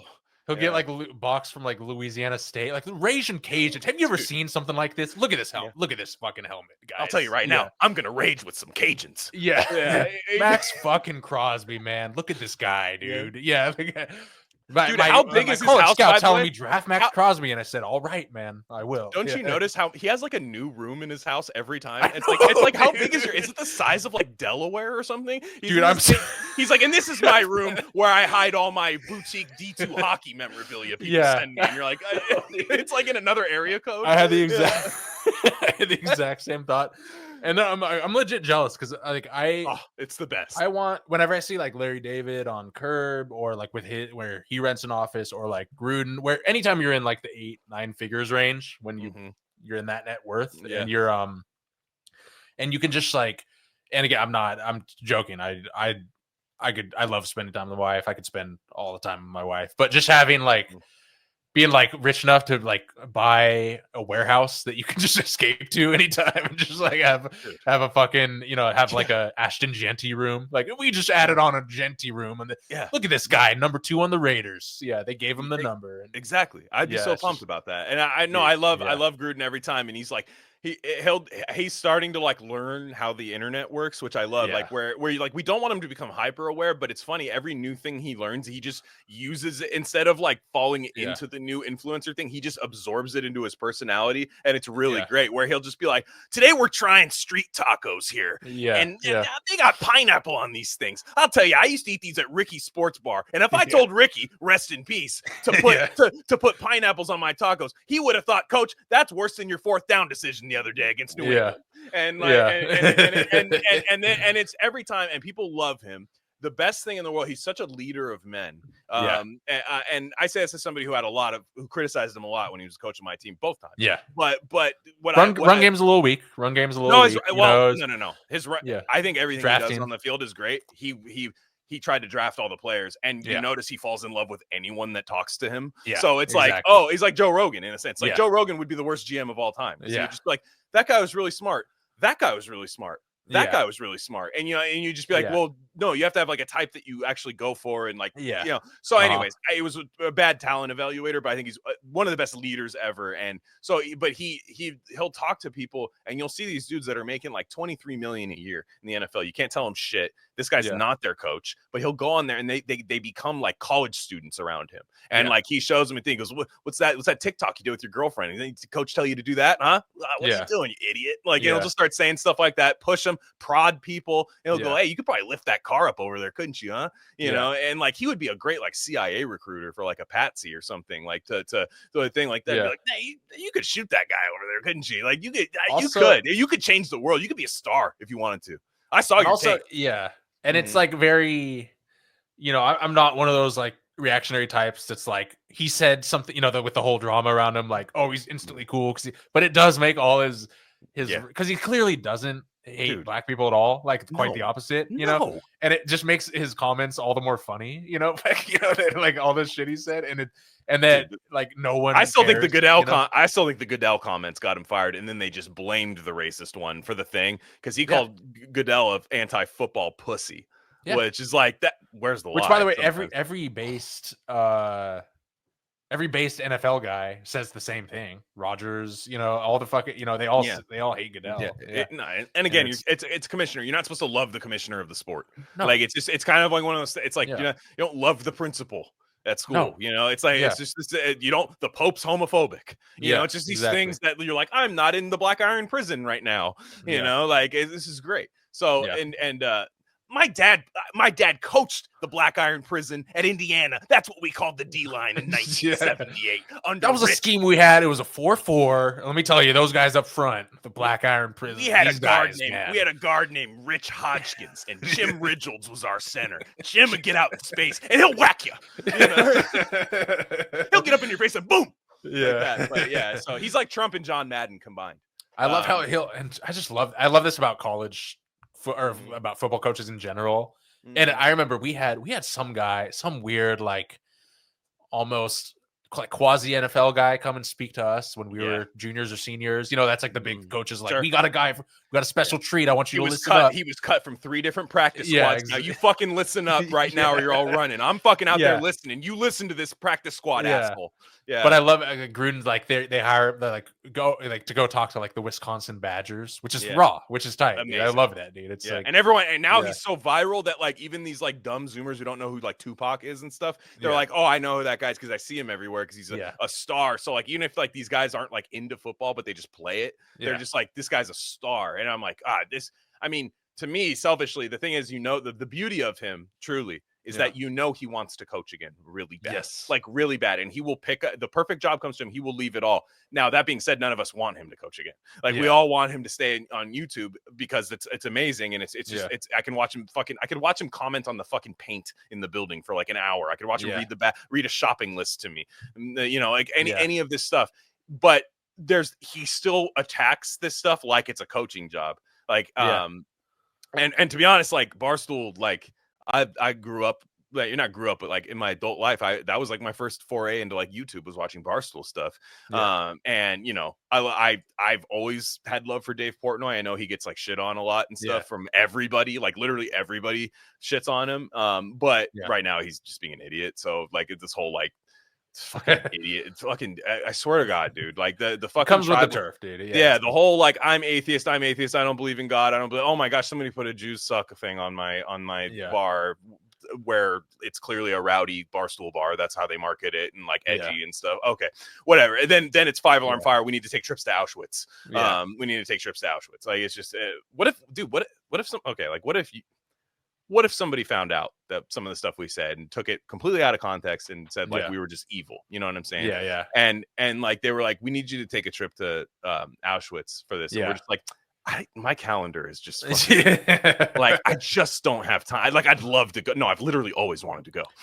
Do you remember Bruno, the character Bruno, the fashion designer, fashion designer, Sacha Baron Cohen? Yeah. Where he's like, all right, this Paris Hilton outfit in or train to Auschwitz. That's like that's like his like or the one of the best bits was when I forget who it was. It was just some like regular actress that he was interviewing, and he hired Mexicans from Home Depot as furniture. Yeah. He's like, just sit right there. Yeah, you like sit on right there. Yeah, like a footrest. Yeah, it is.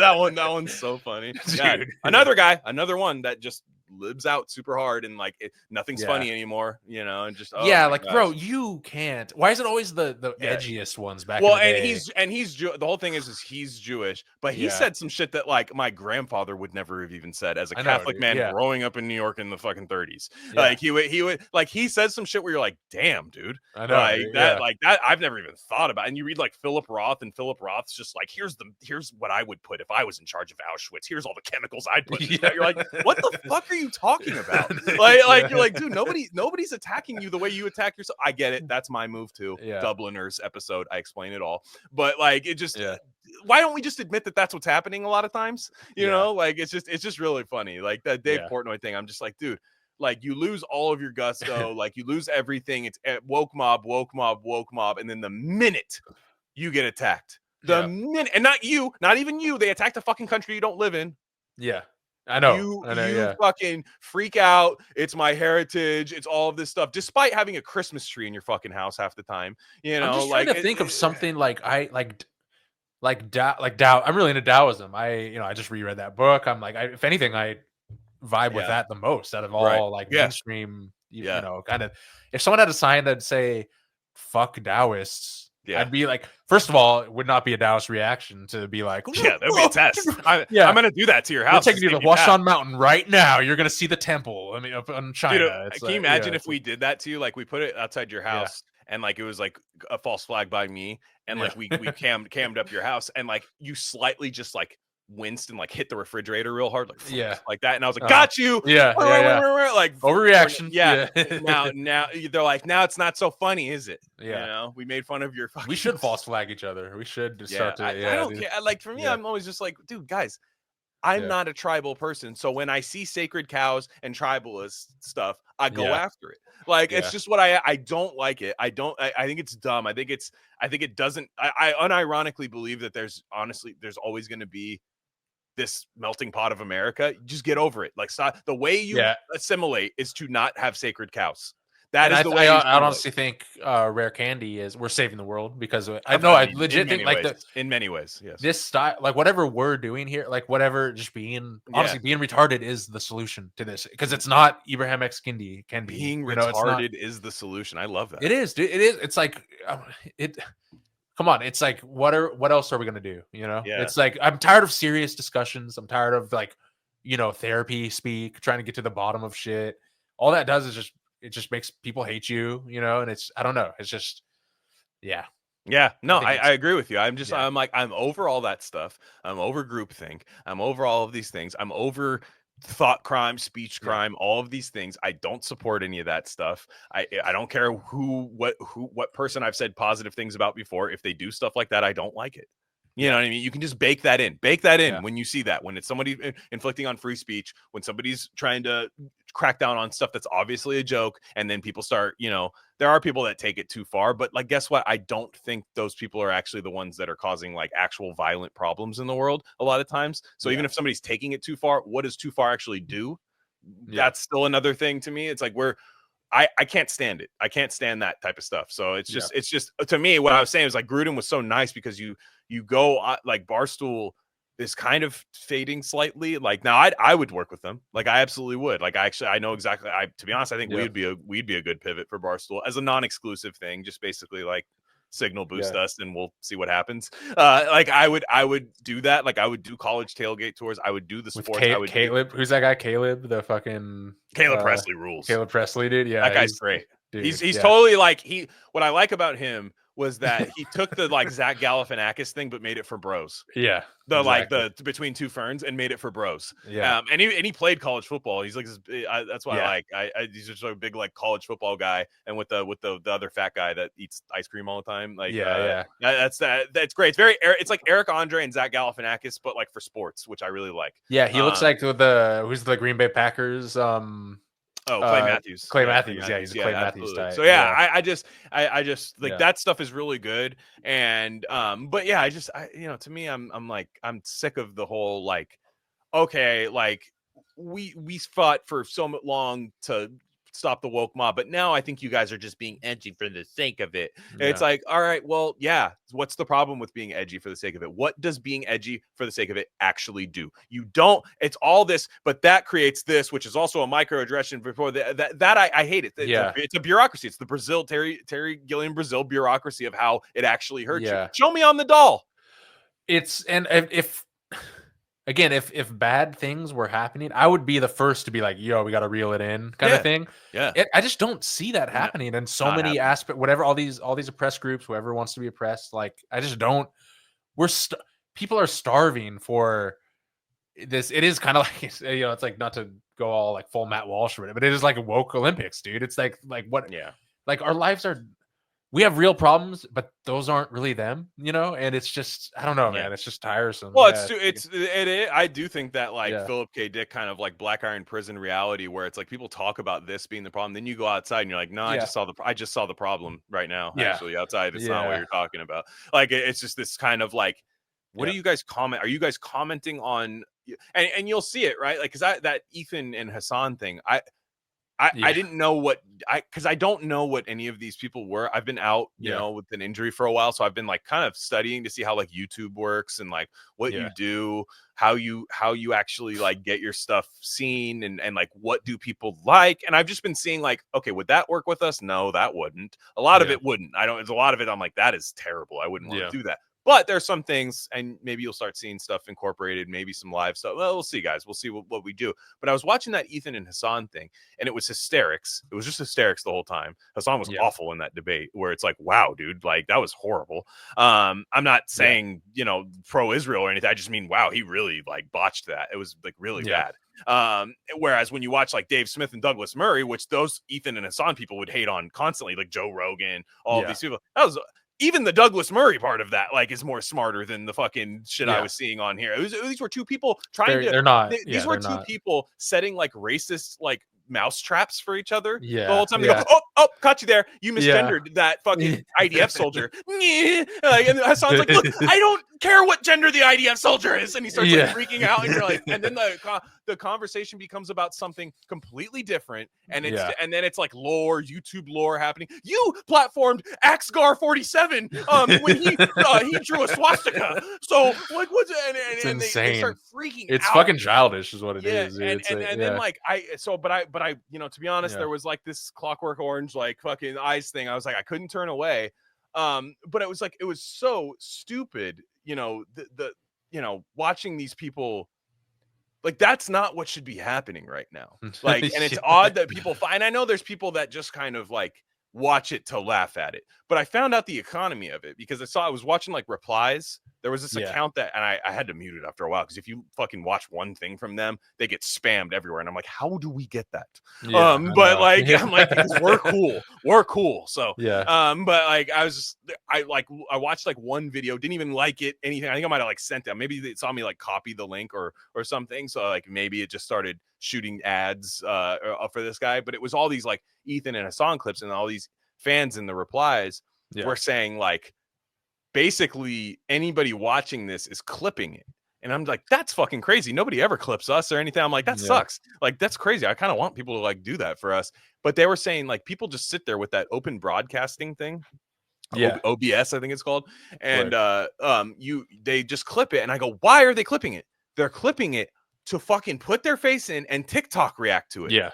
I was like, that is insane. The economy. So it's like never really about what like that is being said. It's layers. But you're watching the reaction to the reaction to the reaction of it, and it's like, and then you're like, well, I don't even, and then you're like, well, what did Hassan say? And they're like, oh, I just watched fucking this TikTok guy point at it a few times and go racist, like that, and he pointed at it like a weatherman, and I'm like, damn. That I don't love. It's rough, and it's like the economy and the attention span factors. They all factor in, and it's why reading books is so fucking hard for people. I'm like, I mean, even for me, like luckily I was reading like 40 pages of some beautiful literature before that. So at least it's like fucking taking activated charcoal before it immunizes you, as as you love for me to say. I know you love. That's a little better. No, that's better. I am woke but... against that term. Like, I will deplatform you for using that. I'm just saying. Just fair from the left. No, just kidding. From the center. I'm a rash dude. I'm a fucking rational centrist. I don't know if you know this. You're center. You're dude. I got a rash, man. the adults are in the room. But that's anyways, I'm sorry, you're gonna say like it was like, it felt like taking like reading before that felt like taking like activated charcoal before heavy metal dosage. Like I was just like, wow. But there are people that only watch that, and they'll be playing, and look, I'm not gonna lie, I did this for a little bit. I was playing video games. I was playing fucking MLB The Show while that was going on, and I was like, I'm a zoomer right now. I just became a zoomer, and I felt like your hair starts to get a light curl and the fade on the top, and a sludge pile, dude. I just felt like a sludge pile. I ate well that day and everything, so God forbid these people eat fucking hot Cheetos doing this the whole time or something. So I'm like, you add that to there, I go, God, no wonder this is like a sexless ninny generation. Like, dude, no wonder. Man, I've maybe heard 2.5 minutes total of him talking, and I'm like, nope. I'm just, and I kind of, I don't know. What was I saying a couple episodes ago where I was like, I can see why the attraction, because he's like, he's kind of ripped. He's a good looking dude. He's got a fucking Porsche, dude. It's like, that's tight. And he used to do like bro stuff back in the day.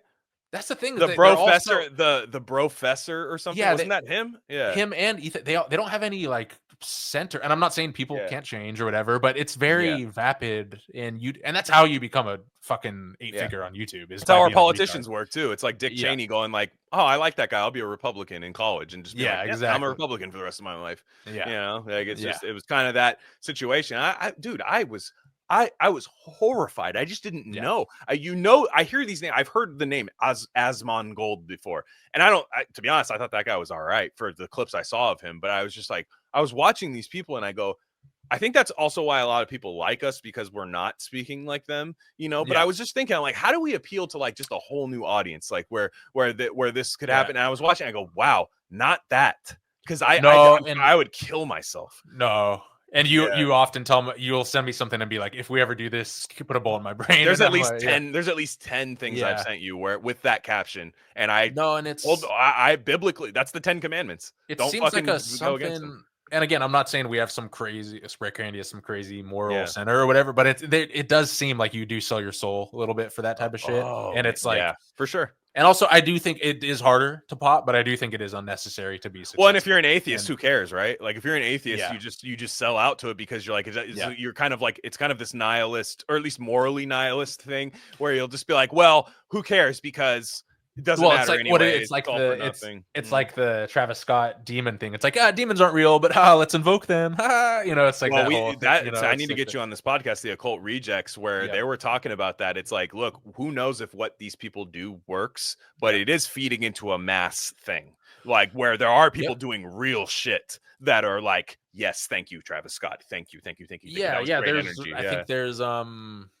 I think that's why anything, even with remote viewing, all that stuff, you have to do like, there's a common like new age thing, manifestation. I want $1 million, and then you tack on for the greatest good, for the most high of everyone involved.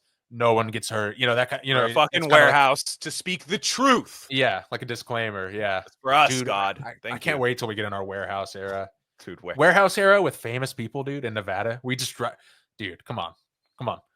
Just fucking drive. I think about it every day, dude. We need to get some. Like, it's the Michael Crichton Prey factory. Like, but they're driving in and people are like, what's going on there? Oh, based shit. It's actually not a techno thriller. This is sick. Yeah, it'll be like, we'll have like the Joe Rogan compound without like the Jocko Willink, like people guarding, because I guess he has like Marines legit guarding his shit. Like, that's his whole thing. And it's like, which also, it's like, hey, it's like, there's probably a fucking losers that are like, let me try and crash Rogan's pad. And, but I will say, like, who, and when I mean famous, I mean like Gruden, or people like that. Like I'm trying to think, like, who did because there's people that like, I never want famous people for the sake of, I don't want Elon. Right. Like, I mean, what are we going to talk about? And then it's like, it sucks. It's like, not good. I'm not even like the biggest Elon hater or whatever, but it's like, there are some people where I'm like, yep, he's on our show for sure. And for sure. No, like that. No,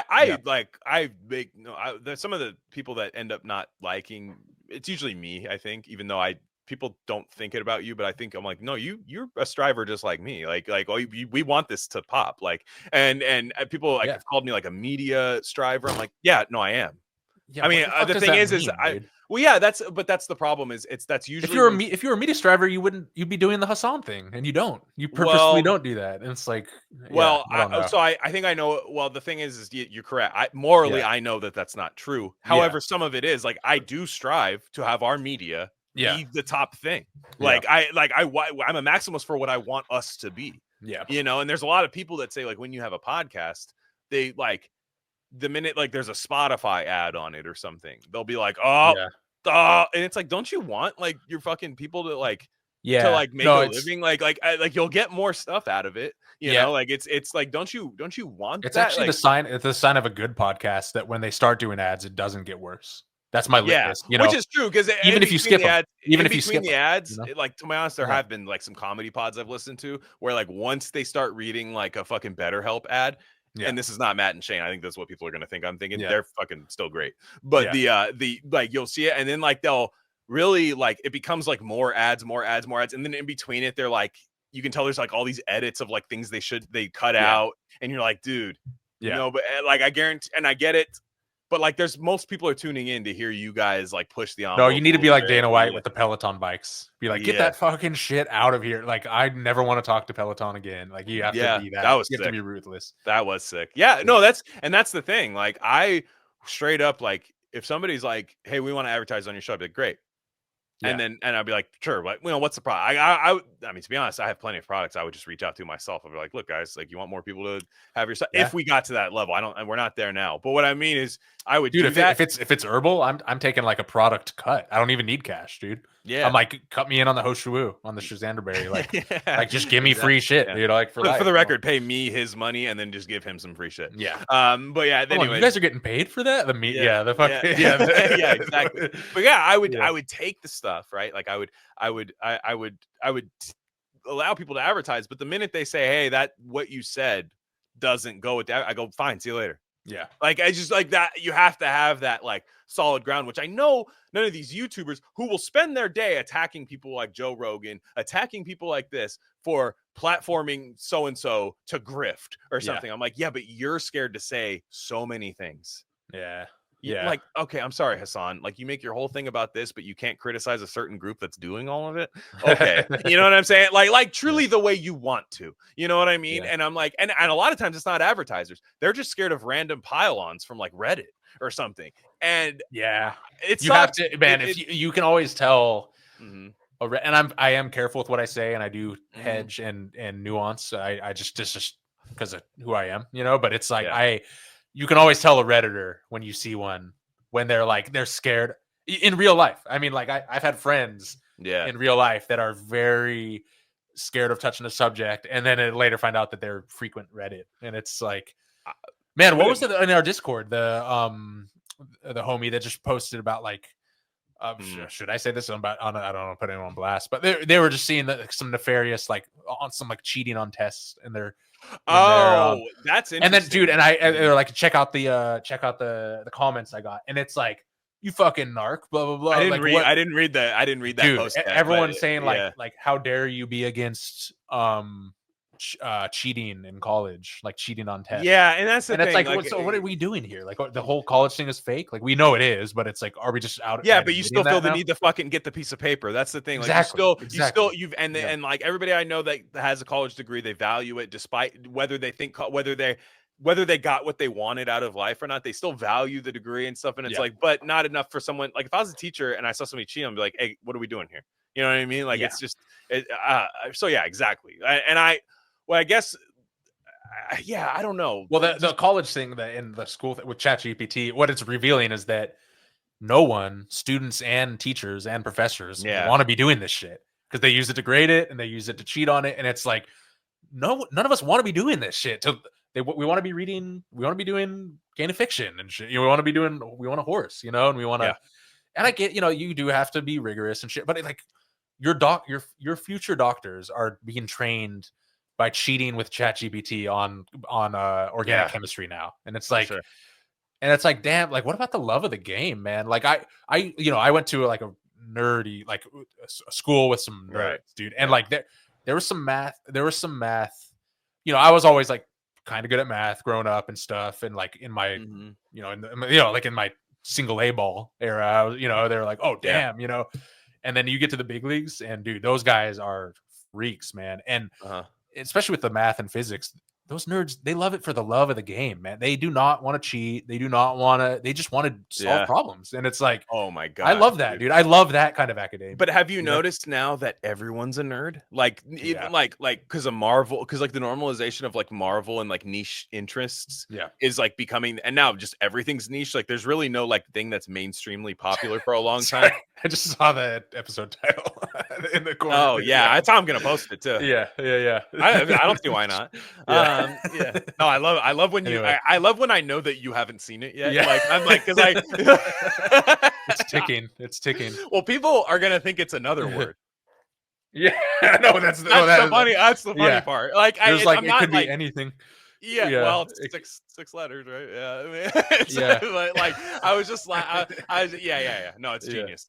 Anyway, not to brag, but gosh, what was I even gonna say? Oh yeah. Like, everybody's a nerd now. Like, I was watching. I'm gonna get ready to cover Entourage in some facet with some very cool friends. I had never seen the show. I didn't watch it when it was out, but it's my gosh, Entourage, the horse show. It's fantastic. Horses. And it is just like, and the bros that got me into that show wearing like Abercrombie cologne, and they're like, dude, this show, man. And I'm like, I fucking, and they like it because it makes fun of them, but it's also like, you watch it now and you're like, God, I wish that was still a thing. You know what I mean? Like, I wish like the actual bro. Now they have sub niche like lit bros and tech bros and all these. It's like, no, what about just like bros, like regular like capital B bros? Extinct, California Condor. It's sad. So I mean, till now, let's bring it back. But like, I was watching it, and there's a really good character named Johnny Drama on there, and he kind of ties the whole thing. He's played by Kevin Dillon, and he is the main guy, Vinny Chase's brother, his character, and his brother was an actor in the past, but Vinny Chase is becoming a star, in a crazy like Little Brother way, where Little Brother is actually a bigger, more famous person. But Johnny Drama did a lot of like episodic, like fantasy stuff. Like he's like, Vinny Chase will get a new job. He's like, I'm going to play Aquaman. He goes, dude, I played 2 seasons of Galaxy something or whatever. Like Salsa in Ecuador, dude. Yeah. Well, it's not even that. It's like, but they're such bros that they like are like, that's sick, dude. They'll say that's so tight, but clearly it's like not. It pales in comparison to what its little brother's doing, and it's very like wholesome and stuff. But Johnny Drama goes to this like fantasy convention where he's like a Viking. He was on a show called Viking Quest. He puts on the big Viking helmet and everything. He sees his old like female love interest and stuff, and they start like canoodling and like kissing each other, like old flames and stuff. Very Comic-Con, and you see real nerds. Real nerds. Rainn Wilson has a great cameo as a comic journalist in that. It's hilarious. He's like a tabloid comic journalist. So funny. But I kind of fuck with Rainn Wilson. He's very woke, anti-woke. He'll eventually find a pet issue to spaz out over where he for those guys.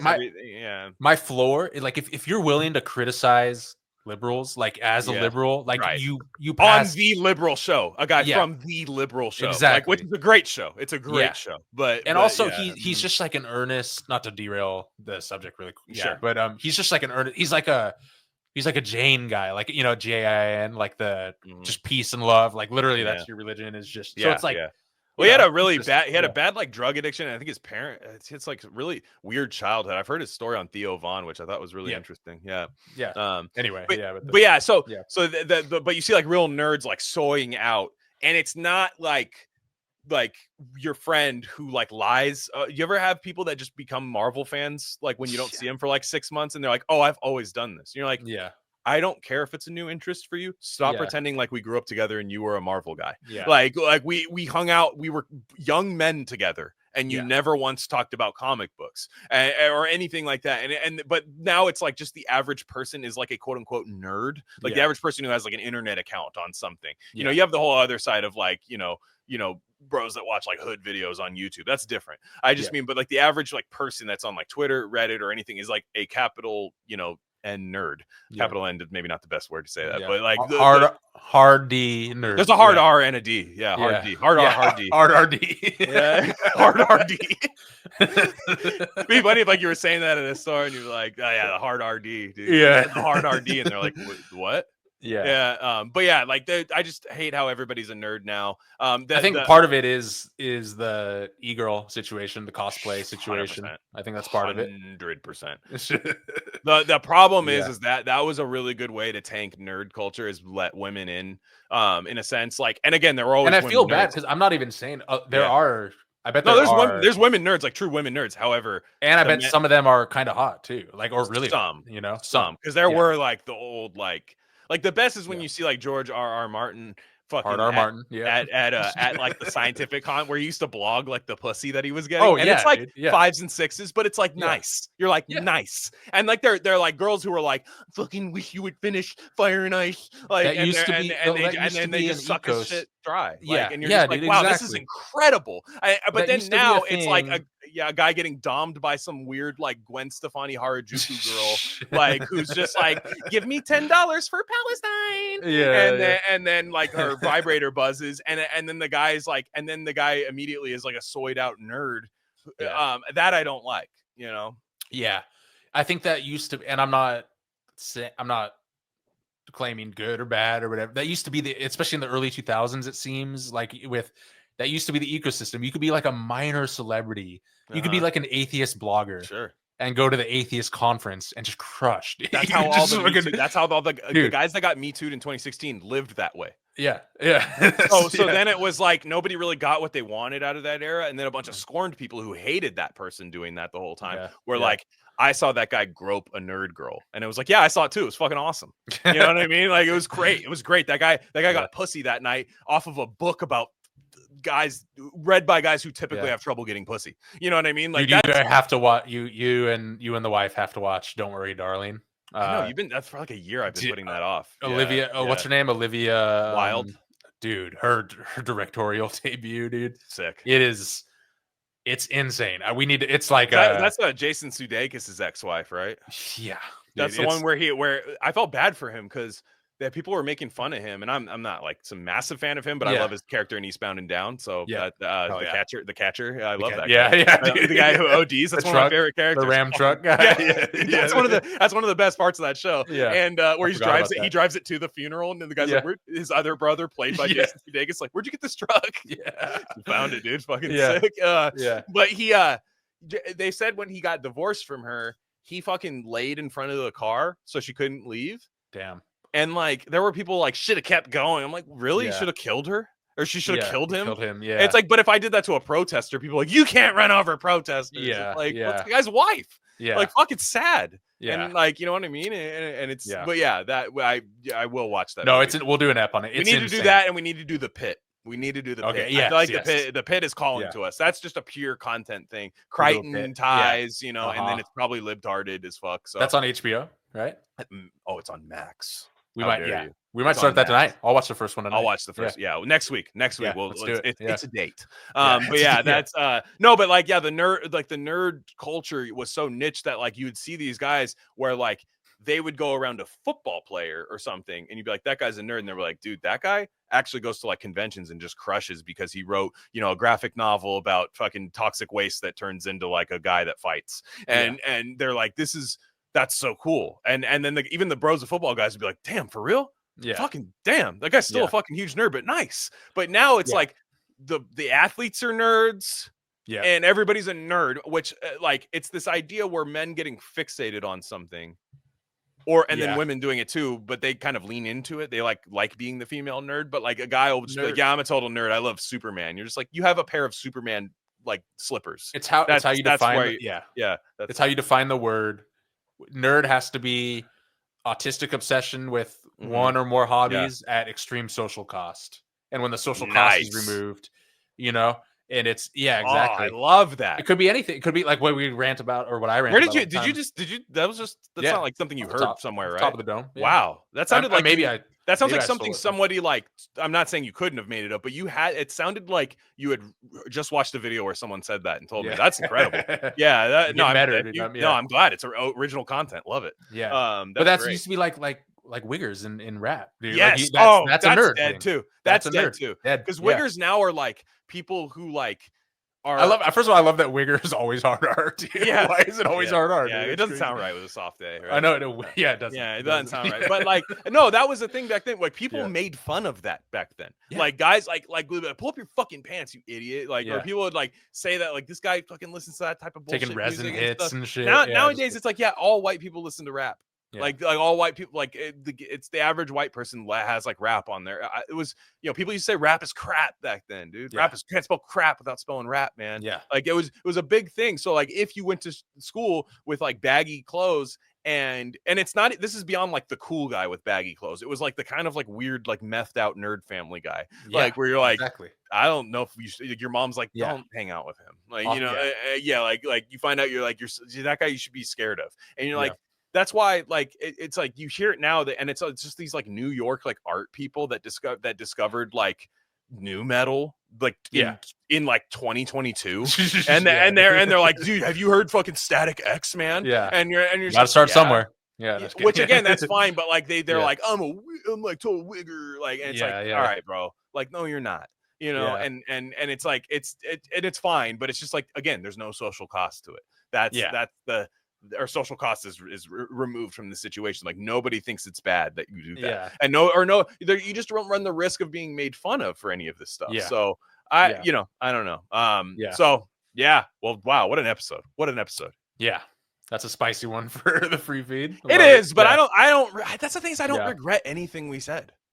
No, I never do. You know what I mean? Like there'll be times where I'm like, God damn, somebody that hates me could find that, and I go, I don't care. Like, first first off, the hit compilation is going to be hilarious. Like the one where people make make the hit compilation. Well, like it's gonna, free. I'll love it because it's gonna be like I'm not saying we're at that level or anything or that we're ever that funny, but it's gonna be like Matt and Shane, where like where it's just like funniest stuff in the world. And all they're doing is saying dump ring and neuter, like and stuff, and it's hilarious. And everybody thinks it's funny. And that was their whole thing during it, right? Was like I know Shane doesn't like to talk about it anymore, which I get it. He's like, yeah, for sure. I get it. You don't want to talk about. You don't want to be the guy that got canceled all your life. You got to ride that way for a little bit and then rebuild. Yeah. So he was saying, but like he was just saying because he knew it. He goes, he hated when it came from like comics. He's like, I don't care if some like nerd girl doesn't like that. He's like, that's whatever. They can get mad about that or whatever. But when it's like another comic, a guy who I know or I've seen it like an open mic is like clearly just like finding this as a way in to get me. I hate that shit. And I agree. I like that. Like our biggest haters all have like 3 episode RSS feeds that haven't been updated in like 3 years. You know what I mean? Because like the people that hate us the most are people that do shit, or people that can never quite keep a podcast going. Yeah. And like it's, why it's easy to keep going, why this is so easy to keep going is because it's fun. And like it's fun and I don't regret it. And to be honest, like I think it's going to age like wine. And we never need to say anything. We never need to have a take, never. And it's, and the whole, the dirtbag comedians where they're, I don't know what the rules are. They're so edgy, but then they're like, you fucking pig. And they're just like, what? I just need to know what the rules are, And even then, can I go to New York and tell a joke that Luigi Mangione's lame? Like, can I do that? Yeah. Even then, I won't play by the rules, but can I just know what the fuck they are? And it's like, no, you can't. And it's like, it's insane. And so Luigi, man, I love on Twitter when I just see people be like, the whole like, when people more on our side of things where they'll be like, so do you think he's innocent or do you think that he did the right thing? That's the weird thing. If he gets off, leftists are cooked, by the way. I don't know why they're going to see it as a victory. I'm like, so then it was a complete psyop then, right? And they completely he's reading like Atomic Habits and like Huberman's book and shit. He's not like a leftist, dude. He's literally not, dude. He's like, I am patsy pilled a little bit on certain things. Like, because I just got done reading DeLillo's Libra, which we're going to be talking about on Gain of Fiction. And it's just all about like a very 100%. Literary novel about how Oswald was just a subject of military intelligence for a long time. And like, and it's very human. It's not like, come into our laboratory, Lee. We're going to show you these videos. It's like, very much a bro that's like, oh man, you just got beat up by those weird Cuba guys, like anti-Cuba guys. Like, let's go get a beer, dude. Fucking, they go get a beer and they talk, and it's like, the Kennedy guy, man. I wish you would really lean into that Fidel, because Oswald was a communist, right? Or at least that's what he presented as. And and then all of a sudden it's like, man, somebody should really just like take care of that guy. Whoever did that would go down as great forever, and then maybe they could defect to Russia because this dude was like a communist, And they do all these things, and I'm like, when somebody like that is like hyper impressionable, you know what I mean? And like, and something, and I think the Goodreads page is completely fake, by the way. I think that's just literally I do. That's the thing. It's like with all these guys, I don't even know. I don't even pretend to trust any of it. He might not have done it. I mean, like what I mean is he might not have done it, but like if they didn't, then like you've made this, like, it's a continuation of Aaron Bushnell, where it's like, okay, this is like this guy that quote unquote martyred himself, but what if it's not real? And if he gets off on this technicality or something, then what are you saying about the justice system? Like, what do you like? No, it's weird. It's very strange. I don't know. And the whole thing of like, well, what I'm saying is they need him to be punished to his fullest extent. Exactly is what I'm saying. Yeah. And so, like, they're rooting for him, but I'm like, dude, does that work for you guys? Yeah, exactly. Yeah, and the whole like health insurance CEO, and I'm dealing with some particularly fond of health insurance right CEOs. now. I'm not bullshit right now on that front. It's bad. Yeah. And it's like, so they should die, but also force yourself to get vaxxed, and also and the whole thing. And I was reading, like all the base like Crowd Health is like the health insurance alternative that like a lot of base podcasters kind of do, and it looks we might get it. It looks kind of tight. Dude, be a good test subject. Exactly. Yeah. Where it's like, where it's fucking, where it's like, if you don't trust doctors and need them all the fucking time, like some people really need doctors all the time, whatever. And it seems to work for people way cheaper. They fight for you on your behalf and everything. And then I was like Googling it. And then I know you're laughing at me, but there was a Reddit thread about it Mm-hmm. And it was like, hey, what do you guys think of crowd health? And I click on it, and every comment, and they're all Redditors, right? And they're like, seems fake. Just go with OHP. Just go with HHS. Just go with the government one. And it's like, don't you guys hate that shit? Like, no, they just hate that not everyone has it. That's the thing, is nothing is inherently evil to them except for these like speech crimes that you can do. That's all inherently evil. But but all these other things, it's just because not everyone has them. They're maximalists in these things. But so well, guys, banger, the banger episode coming up on Gain of Fiction. We have, like I said, man, there's a big backlog. We have a John Cheever episode, great short story writer, and I spread these out every couple of weeks, so it's not fiction all the time, so that's why it takes a long time for these to come out. The Plague by Camus, Libra, Don DeLillo, and then Welbeck, Mapping the Territory. So that those will all be coming out soon, so check that out. rarecandy.substack.com. Get subscribed up there. Gonna try to find a way to allow our RSS feed to be purchased through Spotify.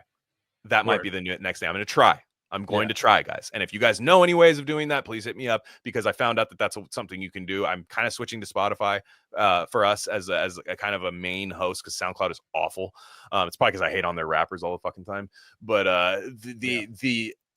we might be able to do that, so that'll be the case. Then we have Chronicles of Tao. That'll be free. You're gonna give that away graciously. That'll be free on the Substack. Free on Audition. You're auditioning for people. And please just throw your email in there. You have the free. You don't have to pay. Just throw your email in. I know. Sign up for free, guys. I don't care if you pay or not. Honestly, we just need to sign up. We don't spam. We don't spam. Yeah. Give us reviews on if you don't have money. If you just don't have money right now, go to and you like us and you just want to help. Spotify, rate us, and then Apple, leave a review. YouTube, subscribe to us. Just things like that. That shit really helps. Really helps. That helps. Honestly, sometimes more than $5 does. But if you do both, that's the best. So on that note, guys, everybody have a safe week. We'll catch you guys next time.